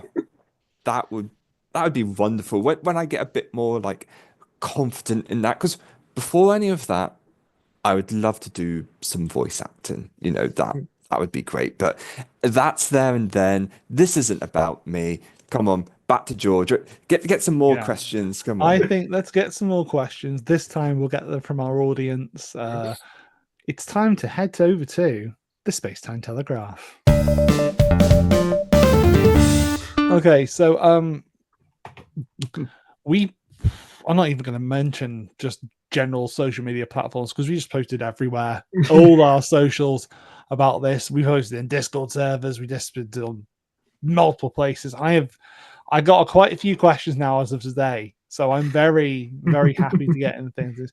I will start over on the Hellscape. That is X or Twitter, Elon Musk's main expansion. Yes, exactly that. Yeah. First question. It's not really a question, but I've said I'm going to word it as a question. It's from a friend of the show, Catherine Wheeler. Georgie. And the answer to that is yes. Wow. Controversial, I know, but I'm just going to be honest. I have to admit, I did respond to. Oh, I saw. Kat. Oh yeah, because Kat said that, and I said I can't wait to ask this question, and Kat just said, "You're welcome, please do." And of course, I just posted the image of Tegan madly at the TARDIS console. I just want to say, Kat, I'm so glad someone finally asked me that question. It's like a weight off my shoulders. Yeah, absolutely. I'm going to head over to Discord servers now because you can post a link in a Discord server all you want, but people will just ask the question in the server, which is absolutely fine. So I'm just going to start going through the channels and what have you there. Okay. First one comes from Tom Fapper, something that we all love, over in the Time Siren server. Tom says, I'll drop some questions. What inspired you to get into fan films and audios? Covered that a little bit there. Yeah. Still, it's a meme how many fan Doctors you've played, but how do you make each one feel distinct and fun to play? So we covered the origins a bit. It was just a case of I got into Doctor Who and I realized, because I always did like drama, I always liked acting, and I did come to the realization one day of, there's not a 0% chance, but it's unlikely I'm ever going to be cast in the main show as the Doctor. So I thought, I want to play the Doctor, and I'd like it if somewhere out there to someone's I could possibly be someone's doctor one day. Who knows? But it's just so, that was like, hey, I want to give this a go. And, like I said earlier, learning all the different skills of watching different fan filmmakers, totally not ripping off Jed at one point. Again, it's why we still laugh when Once Upon a Hunt came out. And as much as it's very different to the original film, we still very much laugh going, Jed's like, hey, can I technically get you for copyright? I was like, Jed, don't you dare come near me. Now, the second one's a tough one because it's difficult. Again, sometimes the writing is what will do it with making each Doctor distinct. So Blonde is. So here's a bit of a neat thing to find out. So Blonde and Fairy Tale were originally the same Doctor. When I first appeared on DW 2012 in Eternal Darkness, the Doctor I was playing, it was kind of going to be its own thing, but because of how well it was going, there was a conversation about connecting basically the ideas I had for who would later become Fairy Tale with this Blonde Doctor, and just making them one big kind of thing. And things happened, and it was just a case of, hey, that's not going to work. Different creative directions and stuff like that.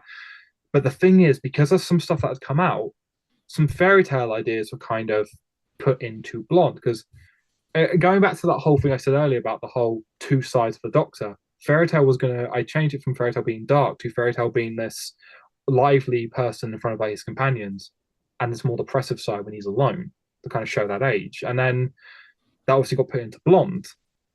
And I think that worked for the best. I prefer Fairy Tale as he is now, and I like the fact they are these separate incarnations. And then it got to a point I wanted to make them more distinct. So Blonde's voice is quite posh, and originally it wasn't. If you watch Eternal Darkness, I'm just talking normally, maybe slightly deeper, but I'm talking essentially normally. And we laugh about this to this day because originally that was just me doing my normal voice, because I thought this is just going to be one of maybe at max two Doctors I play. Little did we know. And it just changed from there. And again, I sometimes finding a voice helps. And that won't work all the time because there's only so many voices I can do and there's so many Doctors. But like the Fairy Tale Doctor is my normal voice, or at times a bit more high pitched. Like, hi, I'm the Doctor. I'm going to run around here and, oh, look, I've just erased Wonderwall from existence. Oops. And then Blonde is the tricky one of he had no voice. And then I think when it came to doing, I did an audio for, I thought Blonde was done for a while, and then Blonde came back for Endgame. Rory approached me before we knew of each other, but we weren't like close as we were now. And he approached me and said, hey, do you want to be in this? I said, yes. And we did that initial thing where Blonde meets Swarm, and I realized I wanted to give him a new voice. So I gave him the more posh, distinct voice, which really came in handy when I got given a script to say, hey, for the Endgame saga, here's a story with 3 George Guidera Doctors and a Guidera Master. Let's put them together. It was the Fairy Tale Doctor, who at the time was called the Waistcoat Doctor, because I was very inventive at the time. Yeah, the Blonde Doctor, and you had the Wife Doctor, who is part of the Man at Desk, Lombard Brothers timeline. And I sat there and went, right, these are 3 Guidera Doctors. I need to make sure their voices are distinct. So Blonde is posh, Fairy Tale is my natural voice, or at times higher. Wife, I had to really sit down and work out the character because I knew I was going to play him. And me and Jed had loose discussions, but nothing had really come out yet. And I realized I wanted him to be a kind of Eccleston-esque Doctor in the sense of he's a bit tired. He's been doing this for a while. So I gave him a much more deeper voice. I went to the lower registers of my voice, because the big thing for me is making sure I can still emote with my Doctor. So a big thing though is making them distinct is the writing. The writing will do that. Like certain wordings and stuff like that will, like one Doctor will say this, another won't say that. The writing really helps with that, and through the writing I can craft the performance to make them a lot more distinct. Like I have a Doctor coming up that has a Cockney accent, a proper like London, or I'm the Doctor. Yes. Right, how you doing, mate? And it was, I had to Danny Dyer was the Doctor. So at one point I was recording, and sometimes I get lost because if I'm talking naturally, I might go a bit London. but it doesn't happen a lot. So I have to really force it sometimes. Mhm. And sometimes I'll go going, right, and I'll go to the proper doctor, right, hello, I'm the doctor, what we doing here? All the time and space, get in, geezer. I think it's just finding what you can with the character. And again, it's that whole thing of sometimes I accept some doctors are going to sound the same. I'm going to have to let the writing talk. And it's why if the doctor I've actively said I'm just leaving in the hands of someone else, I will just trust them. I will trust them and I'll work out from there. If they tell me perform it like this, I will perform it like that. So and so. And again, it's that whole thing. If I put pressure on myself every time to make every single version distinct down to the last detail, it's just going to become hell. It's just naturally that be found. Mm-hmm. Mm-hmm. Yeah, okay. Very nice, very nice. Okay. Next question then comes from my future incarnation, the Grey Doctor. Cass himself has asked us some lovely questions here. I've been so excited to do these, genuinely. First question is, do you wear wigs? No, I do not. Have you worn wigs? No, I have not. Will you wear wigs? Maybe. When will you wear wigs?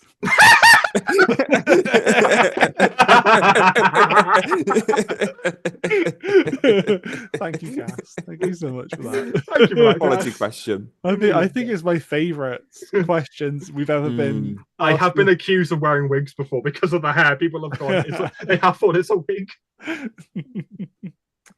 Next one comes from friend of the show, the Queer Doctor, James York, Jim himself. Hello, darling. Oh yeah, we love Jim. We absolutely love Jim here.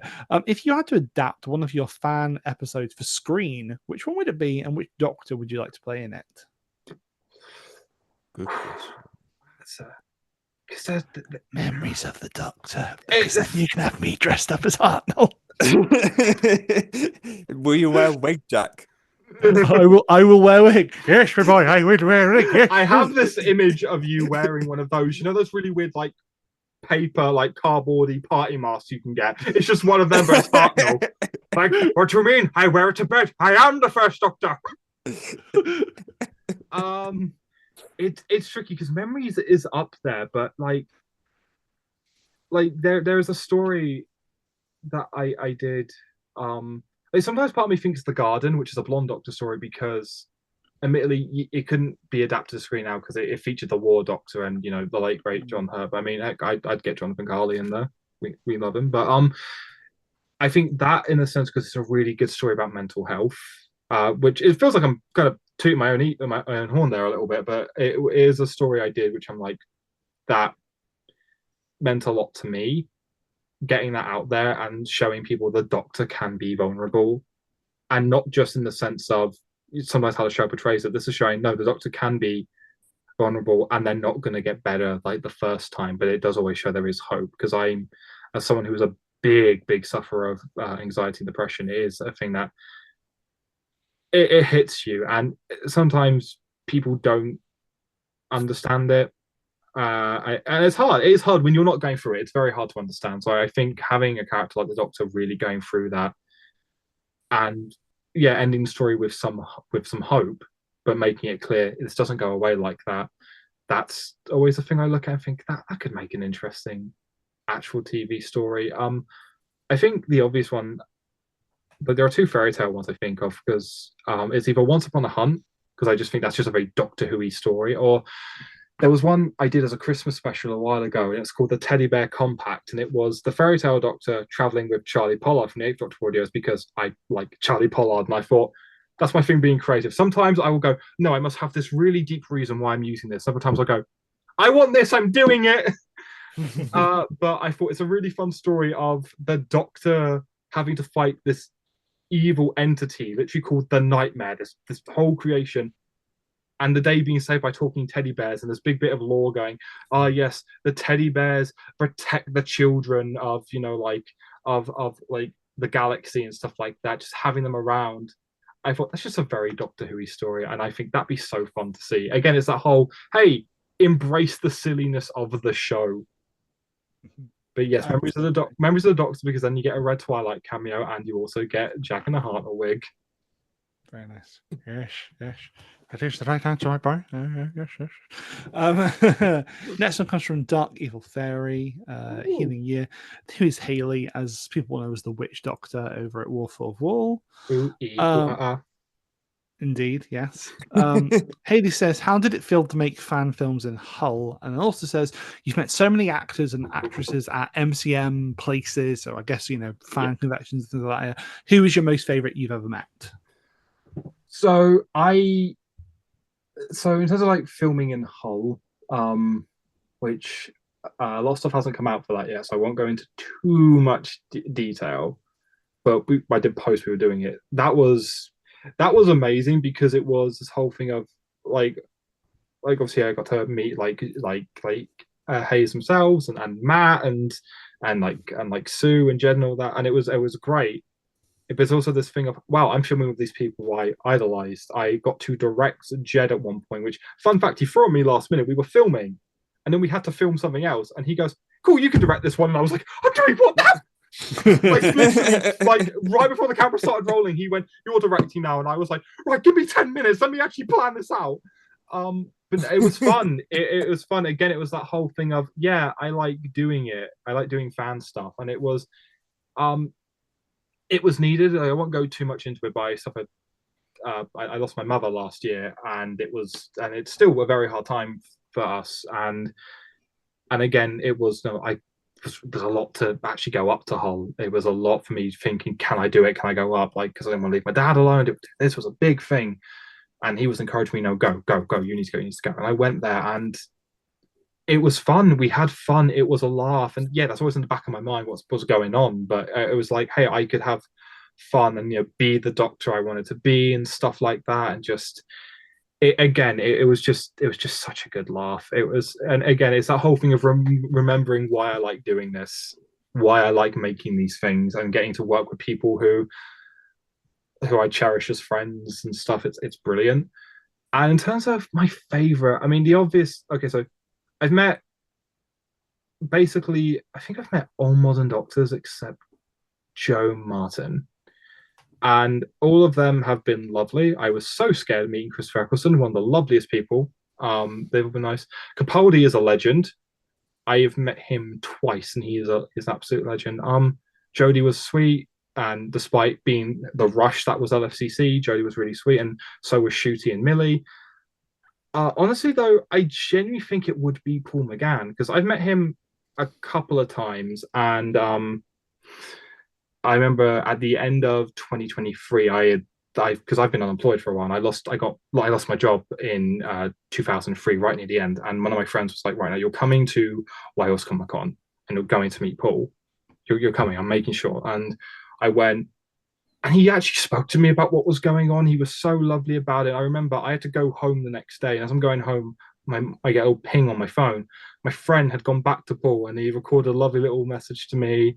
And again, what I didn't know is because Star did a similar thing when she met Paul, and this was after my mum had passed, and Paul again did a little message, and he remembered me, which was really sweet, and just absolute sweetheart. I'm lucky. I've not had particularly bad experiences with meeting celebrities, so I'm quite lucky there. But again, Paul McGann always stands out to me. He's generally such a lovely guy. Absolutely love Paul. And again, it's why he is just one of my favorite doctors, and why I'm forever manifesting Big Finish will do a box set where the Eighth Doctor has to travel with a possible future incarnation, and it's me or something.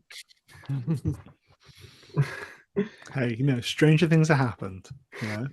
I think they would be remiss not to look at your body of work and think, oh, we should get this guy in at some point. That was the biggest meme going around when the War Games colorization came out, that they were going to use fan doctors, and everyone was like, no, it was you genuinely messaging me with the most sincere, I swear to God, George, if you pop up, if you are here, I'm going to. And I thought, and I had this moment of, well, I know I'm not in it. Wait, I'm definitely not in it, right? Check emails. Oh, we need to cover the War Games at some point in colour, and I'm not looking forward to it. Right. I'm sure you'll love it. That great reveal. That I'm sure Yeah. you love. Yeah. Next question comes from our editor in chief, Star. She's been mentioned a lot on the podcast anyway. The Star Doctor herself. Star says, "You're caught in a time storm. Your only escape is to sacrifice some of your doctors, but you can keep just 5. Which 5 do you save?" Oh, good question. Oh, okay, but are we counting blonde as one? Because there are variants of blonde that get counted. Yeah, let's go variant. Oh, yeah, it's true. Because that's the thing. Do you know what? I think in the spirit of it being a podcast, you've been invited here on the guest. I'll allow you to choose your own parameters of this question. Okay, if I say blonde, I'll count him as 1 because the whole plot point I can't get into. So fairy tale, I'm saving my baby. My baby is safe. I'll save blonde because he's the marketable boy. We love him. I'll save wife because he is Jed's successor, so that's a big thing for me. I could save my other man at Death Doctor, but then he's too Danny Dye. He's probably too drunk to be saved. That's tricky. For a meme, I'll say the Maritime Doctor, which I won't go into thing that. And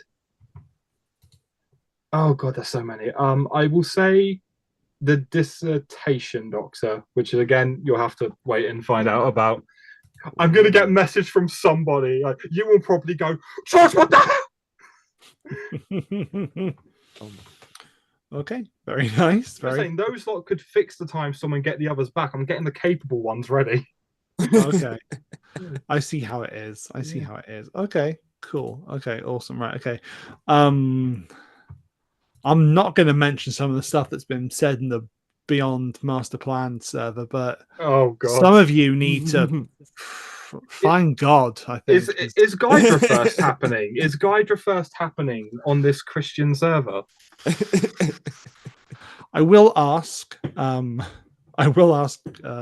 Friend of the show, you and the Shadow Doctors question here, which is, to his knowledge, you have a real love of the 8th Doctor. We do know that. We've done that here quite a bit. What drew you to him in the first place?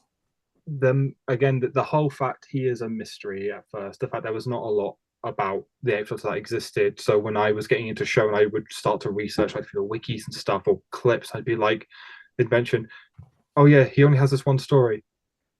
Oh, but then in this adventure he did this. I was like, what do you mean this adventure? And I started learning about like the comics and stuff. Like the biggest thing I became obsessed with for ages was how he was meant to regenerate in the comics, but we never got that because of X, Y, and Z and all this stuff that used to fascinate me. And then also just Paul's performance again, because the weird thing is his performance is very different from the TV movie to Storm Morning, because I get it, there wasn't a lot to go on in the TV movie, but it's just this amazing thing of watching it still feel very different, but it's still the 8th Doctor. And just this, I think a big thing for me as well is I know how the 8th Doctor ends. We all know how the 8th Doctor ends because of, Night of the Doctor. But when I am watching stories like Dark Eyes and like the Time War stuff and watching this man get absolutely broken but still bouncing back, it's a big thing for me as someone who,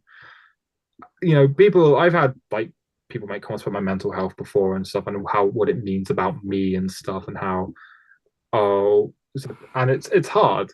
So watching again, it's kind of what I wanted with Blonde, in the sense of 8 to me is a Doctor who goes for a lot, but he still bounces back, and that's just really inspiring to me. Like, yes, his ending is sacrificing himself and stuff, but if we take that out of account, if we just take the story we were watching, he kept fighting, he kept trying to beat the Doctor right till the very end, and I just think that just means a lot to me. Plus, Paul's amazing, one of the best Doctor outfits around, and just that voice, it's going Charlie every now and again. Yes, Charlie, I found a butterfly and stuff. Just beautiful. You're a silly little girl. Oh, my favorite one, just like no, Mama, I'm going to prove to you I'm a good little girl. Oh god, I was talking about that moment. Oh gosh. Next one comes from, and it's from Jackie. I love Jackie Stardust. It's I'm just going to do the first bit. Oh I'm god. not going to go No, the second bit because it descends into something. Oh, that's first thing. But it's just who would win in a battle royale between all of the Guidera Doctors? Oh, that's tricky. That's tricky, especially because a lot of them haven't had stuff come out yet. So it's hard for me to say. I'm in a weird position of knowing their stories. I think either the Wife Doctor or the Doctor I Am for Beyond Master Plan. Possibly the Swagger Doctor, but I don't think so. If Fairy Tale won, it's by sheer luck. He Usopped his way through it. He like he either locks in and goes full Ultra Instinct, or he's Usopping through it. Those are my options. But I genuinely think either the Wife Doctor or the Doctor I play for Beyond Master Plan. They're very much how I imagine the locked in Doctors. Very nice indeed. Thank you everyone for those lovely questions. Again, if you are on the Beyond Master Plans Discord server, please wash your hands and your mouths out with soap. Because also, just remember, everyone, when you're thirsting, I'm taken. I'm flattered. I'm taken. The Guidera first is so real, and I don't understand it. I will never get over just one day waking up to an Instagram comment on my announcement post for being the blonde Doctor. It's just, well, this Doctor's quite dishy, and I was like, like, you don't know how bad it's got. The Guidera first became such a real thing that when Lucy Smith, who plays the blonde Doctor companion Charlie, when we first met, because she wrote a blonde Doctor fan fiction, like a blonde Doctor, her own blonde Doctor story, and I remember just being told, "Oh, there's a fan fiction of you," and I went, "What kind?" So I've seen wholesome fan art, that's me, like with flower crowns on my head and stuff. Oh wholesome. But the briefest moment made me go, what am I about to read? And it was so good. It got adapted, like a bit of it got adapted for the Blonde Doctor 5th anniversary. So oh, that's nice. And then we started. Obviously now Lucy plays my companion. So we love Lucy. We love Lucy a lot. But guys, call it with the Guidera first. I'm just a dude. Unparalleled fan Dr. Riz. That's so what George has really requested is far more. So really get those entries going in, Valentine's is around the corner, Okay, you know what? If you're gonna do the fan art or the fan fiction, go big or go home. Either make me cringe or don't bother. I'm throwing down the gauntlet. If this is gonna happen, I'm throwing down the gauntlet. You heard it here first, folks. Get on that. On that bombshell, I think it's time to head on over to that tasty golden nugget. It's the Cannon Buster. So, okay. Oh, do you know what? Forget I said that. I have one very final one, which I very almost forgot. Oh, don't play the theme. Undo the theme. Play again in a second. We have an email here in the An Awful Lot of Running Gmail account. If you do ever want to send us an email about anything, whether it be a topic we're discussing or something else, it is An Awful Lot of Running at An Awful Lot of Running podcast at gmail.com. I think we got the record for the longest Gmail account ever, but it comes from Vocalab Productions. Ooh. So it says, "Hi, Jack and Robin. Here are my questions for the recent podcast with George. Okay. For such a huge collection of projects and appearances within fan-related media, what do you consider your most proudest achievement and project that you've worked on?" There are a couple of questions, so I will go with this one first. And then... So this one, it might be... this could change in the future, but right now I think it might be Memories, because that was an uphill battle to get out, because that, again... not going too much into, but that was a case of that happened because that was obviously meant to come out in November. Life happened, losing my job and stuff happened. It wasn't going to, I didn't want to put all that pressure on myself. And then as the plan was to get out really early into 2024, and sadly, that's when I lost my mum. And just everyone came together and we made that happen. And again, little things really saved it. Like the first Doctor inclusion, I almost thought we were going to have to cut that and that you came in, Jack, and you helped save that. Just everyone came in, and obviously Ross, when they, thank God for Ross coming to do the edit for that. They took I know they were doing a lot for the Star Doctor at the time, and I know how busy they were. So the fact they came and did this was a lot. Jed's fantastic score, and it was the moment I came out and thought, despite everything working against this came out, and I'm so happy with it still. And again, it's why I was so proud of it by the end. It does have a tribute to my mum at the end, because I thought, you know what, no, I always said I did that. I wanted it to be a project that I think was worthy. So I was happy when that came out. And obviously Once Upon a Hunt, because again, that is Fairy Tale's beginning. It's also, because we've had, me and Lake have done Fairy Tale and been on other things. Like we cameoed in the Man at Desk production Nexus Point event. You Can Hear Us cameo, which ironically got played on the radio up north. So that was really cool. I was like, oh, Fairy Tale's been heard on the radio. Nice. But it was just a cool moment of hearing like my Doctor's first moments and knowing these are the first moments I wanted, and it coming out really well. And I think also getting to play the Doctor with my partner being my companion, and the fact this is someone I love, and I'm getting to do this, like actually really share this with them, because I've not always had that. Like I've had partners who weren't too into Doctor Who, which is fine, but you know, it means we can't sometimes share certain bits. So being able to do this and get this really cool story out and just have people who enjoy it, that was a big thing for me. So it's probably Memories or Once Upon a Hunt are my two biggest achievements right now. But knowing what I have planned, that could change. But I'm really, really happy with those. Okay. I mean, I feel like you could have answered this already, but it's you could pair your Doctor up with another Doctor's companion. Who would you like to see paired up for an adventure, and where would you like to take them? So I'm not going to say Charlie, Charlie Parker, because it's obvious. So it would be, my default was always Fairy Tale. I like putting Fairy Tale with different companions because I feel that works. So bit of a nerdy secret here. I met Safia Inga at MCM when we did the panel, which was insane. I did not know that they were there, and they were lovely. They were amazing. I absolutely adore Safia. A lovely and amazing, talented person. And we got a photo together, and I was dressed as Fairy Tale for obviously the thing. So I did, for a laugh, Photoshop a big finished cover with that of, hey, imagine if they got to go on an adventure together. And I came up with this whole thing, and I'm like, I know this can never happen, but I'm just gonna laugh and just say what if. But it probably would be Valerie Lockwood. I like not using Charlie Pollard. I think it'd be Valerie Lockwood. I think they'd make such a fun duo, because Fairy Tale's got that goofiness that 11 has, but there are differences. I just think, you know, a very old Doctor, essentially, you know, he's been a really long-lived Doctor, and Valerie, it'd be great. I think it'd be great to have them together.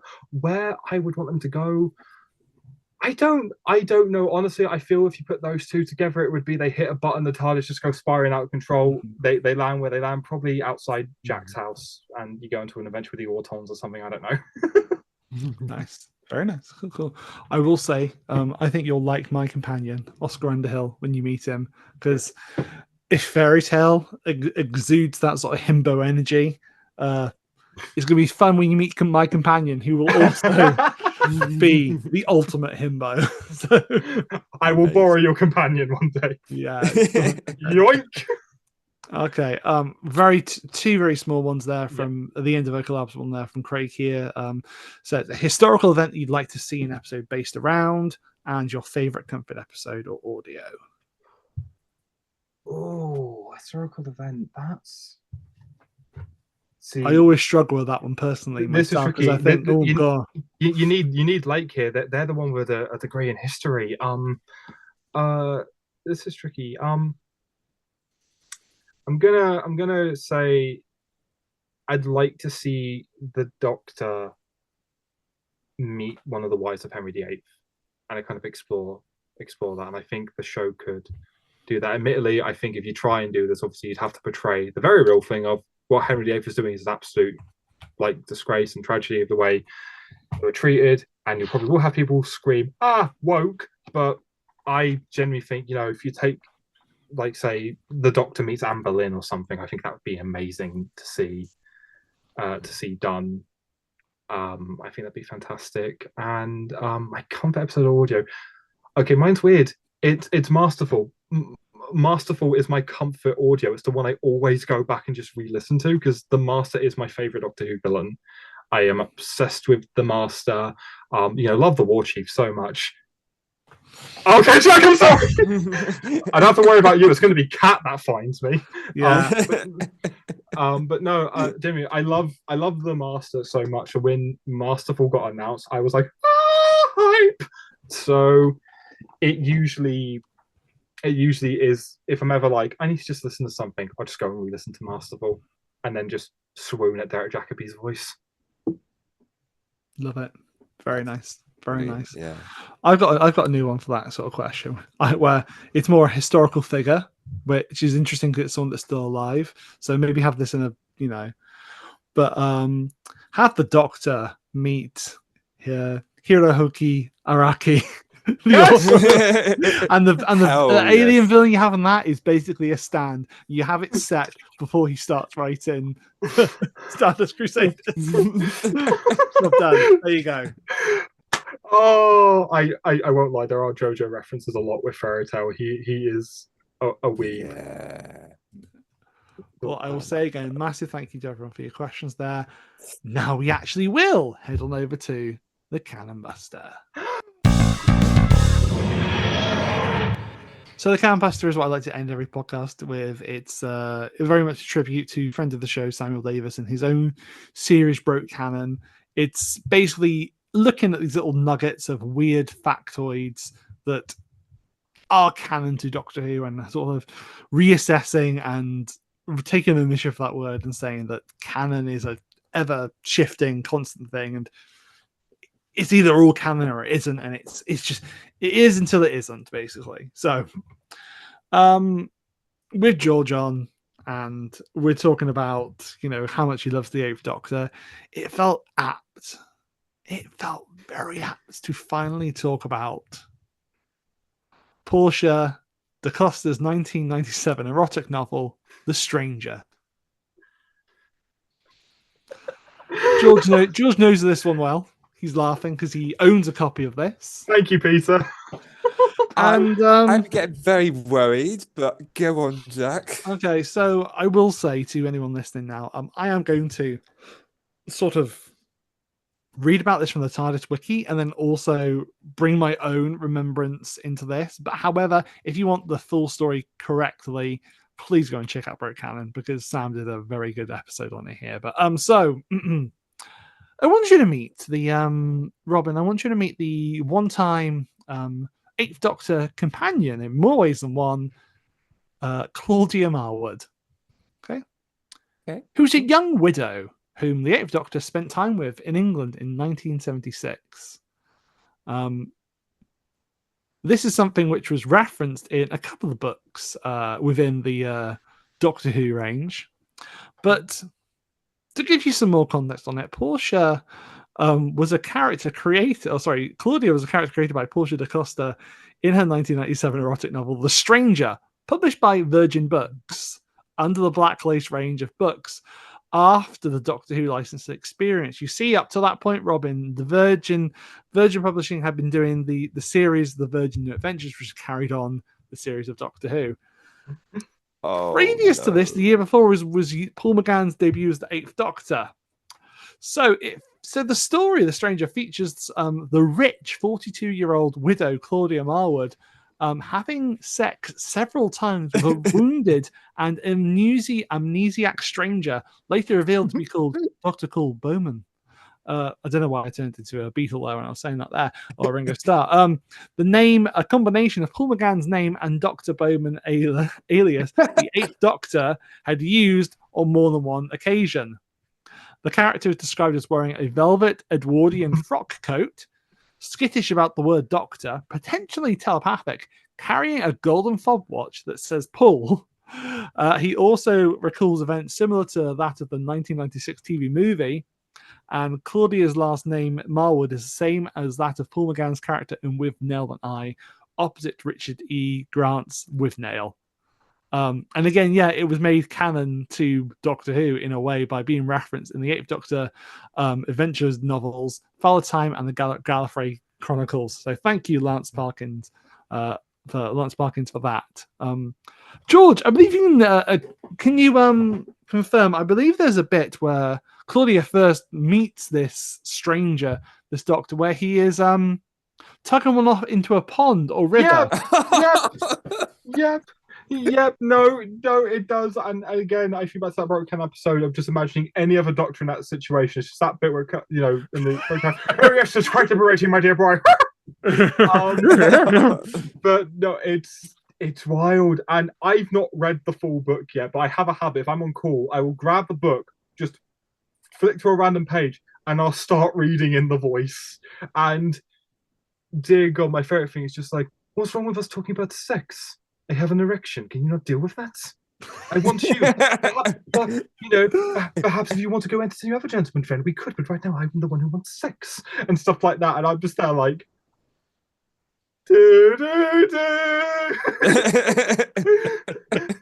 big Finish. Get Big Finish. Adapt this. Come on, Big Finish. Come on. Novel. They're doing the novel adaptations again now. They should just do it again. To do it with this. You know? It's the 50 Shades of Grey of Doctor Who, Rob. I love that. It's canon. It's canon in my heart. I don't care what anyone says. It's always canon to my heart. That's so funny. She was actually referenced in the original cut of Night of the Doctor, you know, when he was counting all the companions there, but he just regenerated too quickly. He's just like, just saying this. He goes, oh. Look, I was thinking of Claudia when I. We've already brought this up. It was Torchwood, which is the Hawley series, not Doctor Who. Why have they done this? The thing is, Doctor Who was so. I think about the fact how much Ace got laid in the Virgin New Adventures. My God, she was having sex all the time.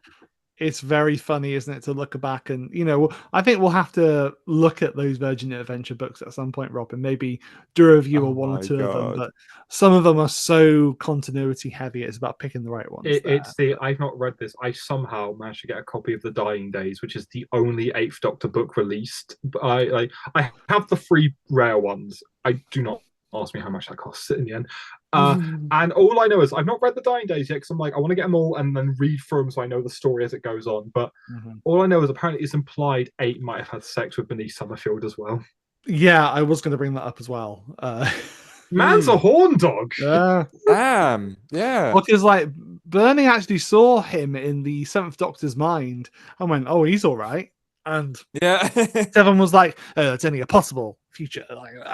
And then, but yeah, no, there's a history there, definitely, which is interesting. So yeah. Again, it's this thing. I love the random places of Doctor Who media because it's just so funny. It's just so funny. The fact I own this, and someone went to me, I don't get why you own it, and I went, I wanted it for my 8th Doctor collection. It's in the 8th Doctor collection. It's beautiful. I'm like, I need to make a custom figure of that version. Oh God! Oh God! Just the one doing that into the river, is it? That'll do. I'll do a little diorama. Lovely, delightful. Do I need any context as to why they were tugging off into the river, or you ever have? So what would you do if you lost your memory? What's the first thing you're gonna do? You're gonna be stressed. You're gonna be disorientated. You might just think, you know what, in the river, you know. Yeah.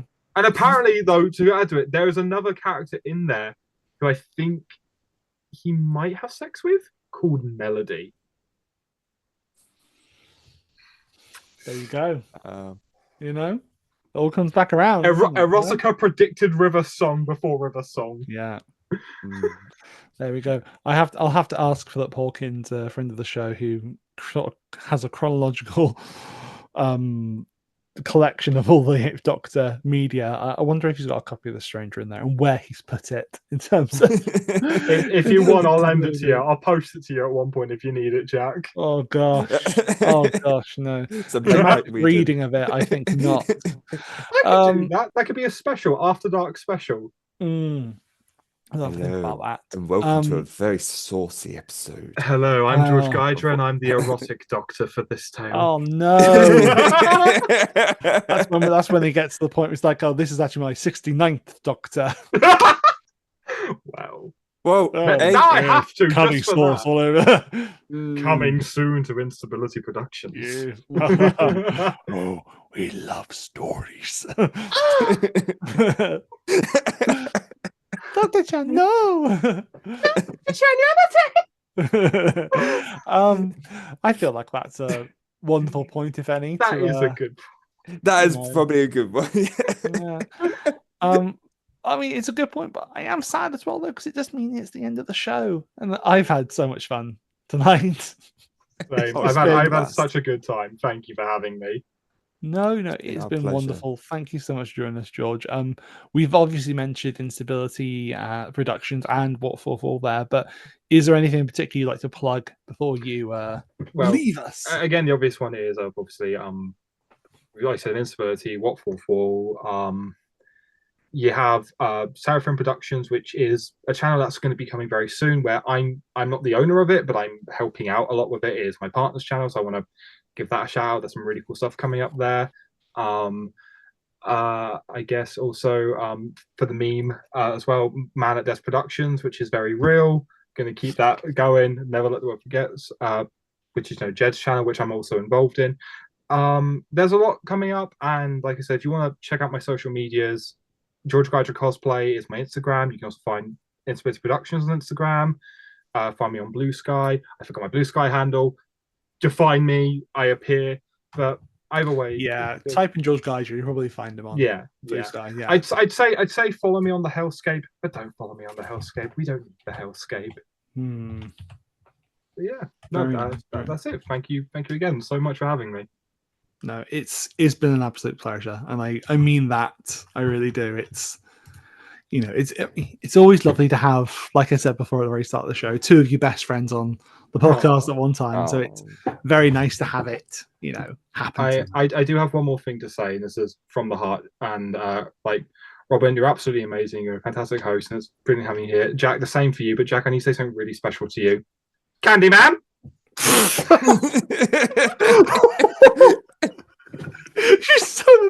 You have me. That's two. That's two for an episode. Wow, that's perfect. I can't help it. It's all those ones. Well, look, thank you so much for joining us, George. Thank you, Robin, as always, for being here as well. My intrepid partner through this adventure of time and space. I've been Jack. I've been Robin. Our guest tonight has been George Guidera. This has been an awful lot of running. Ta-ra for now. Bye.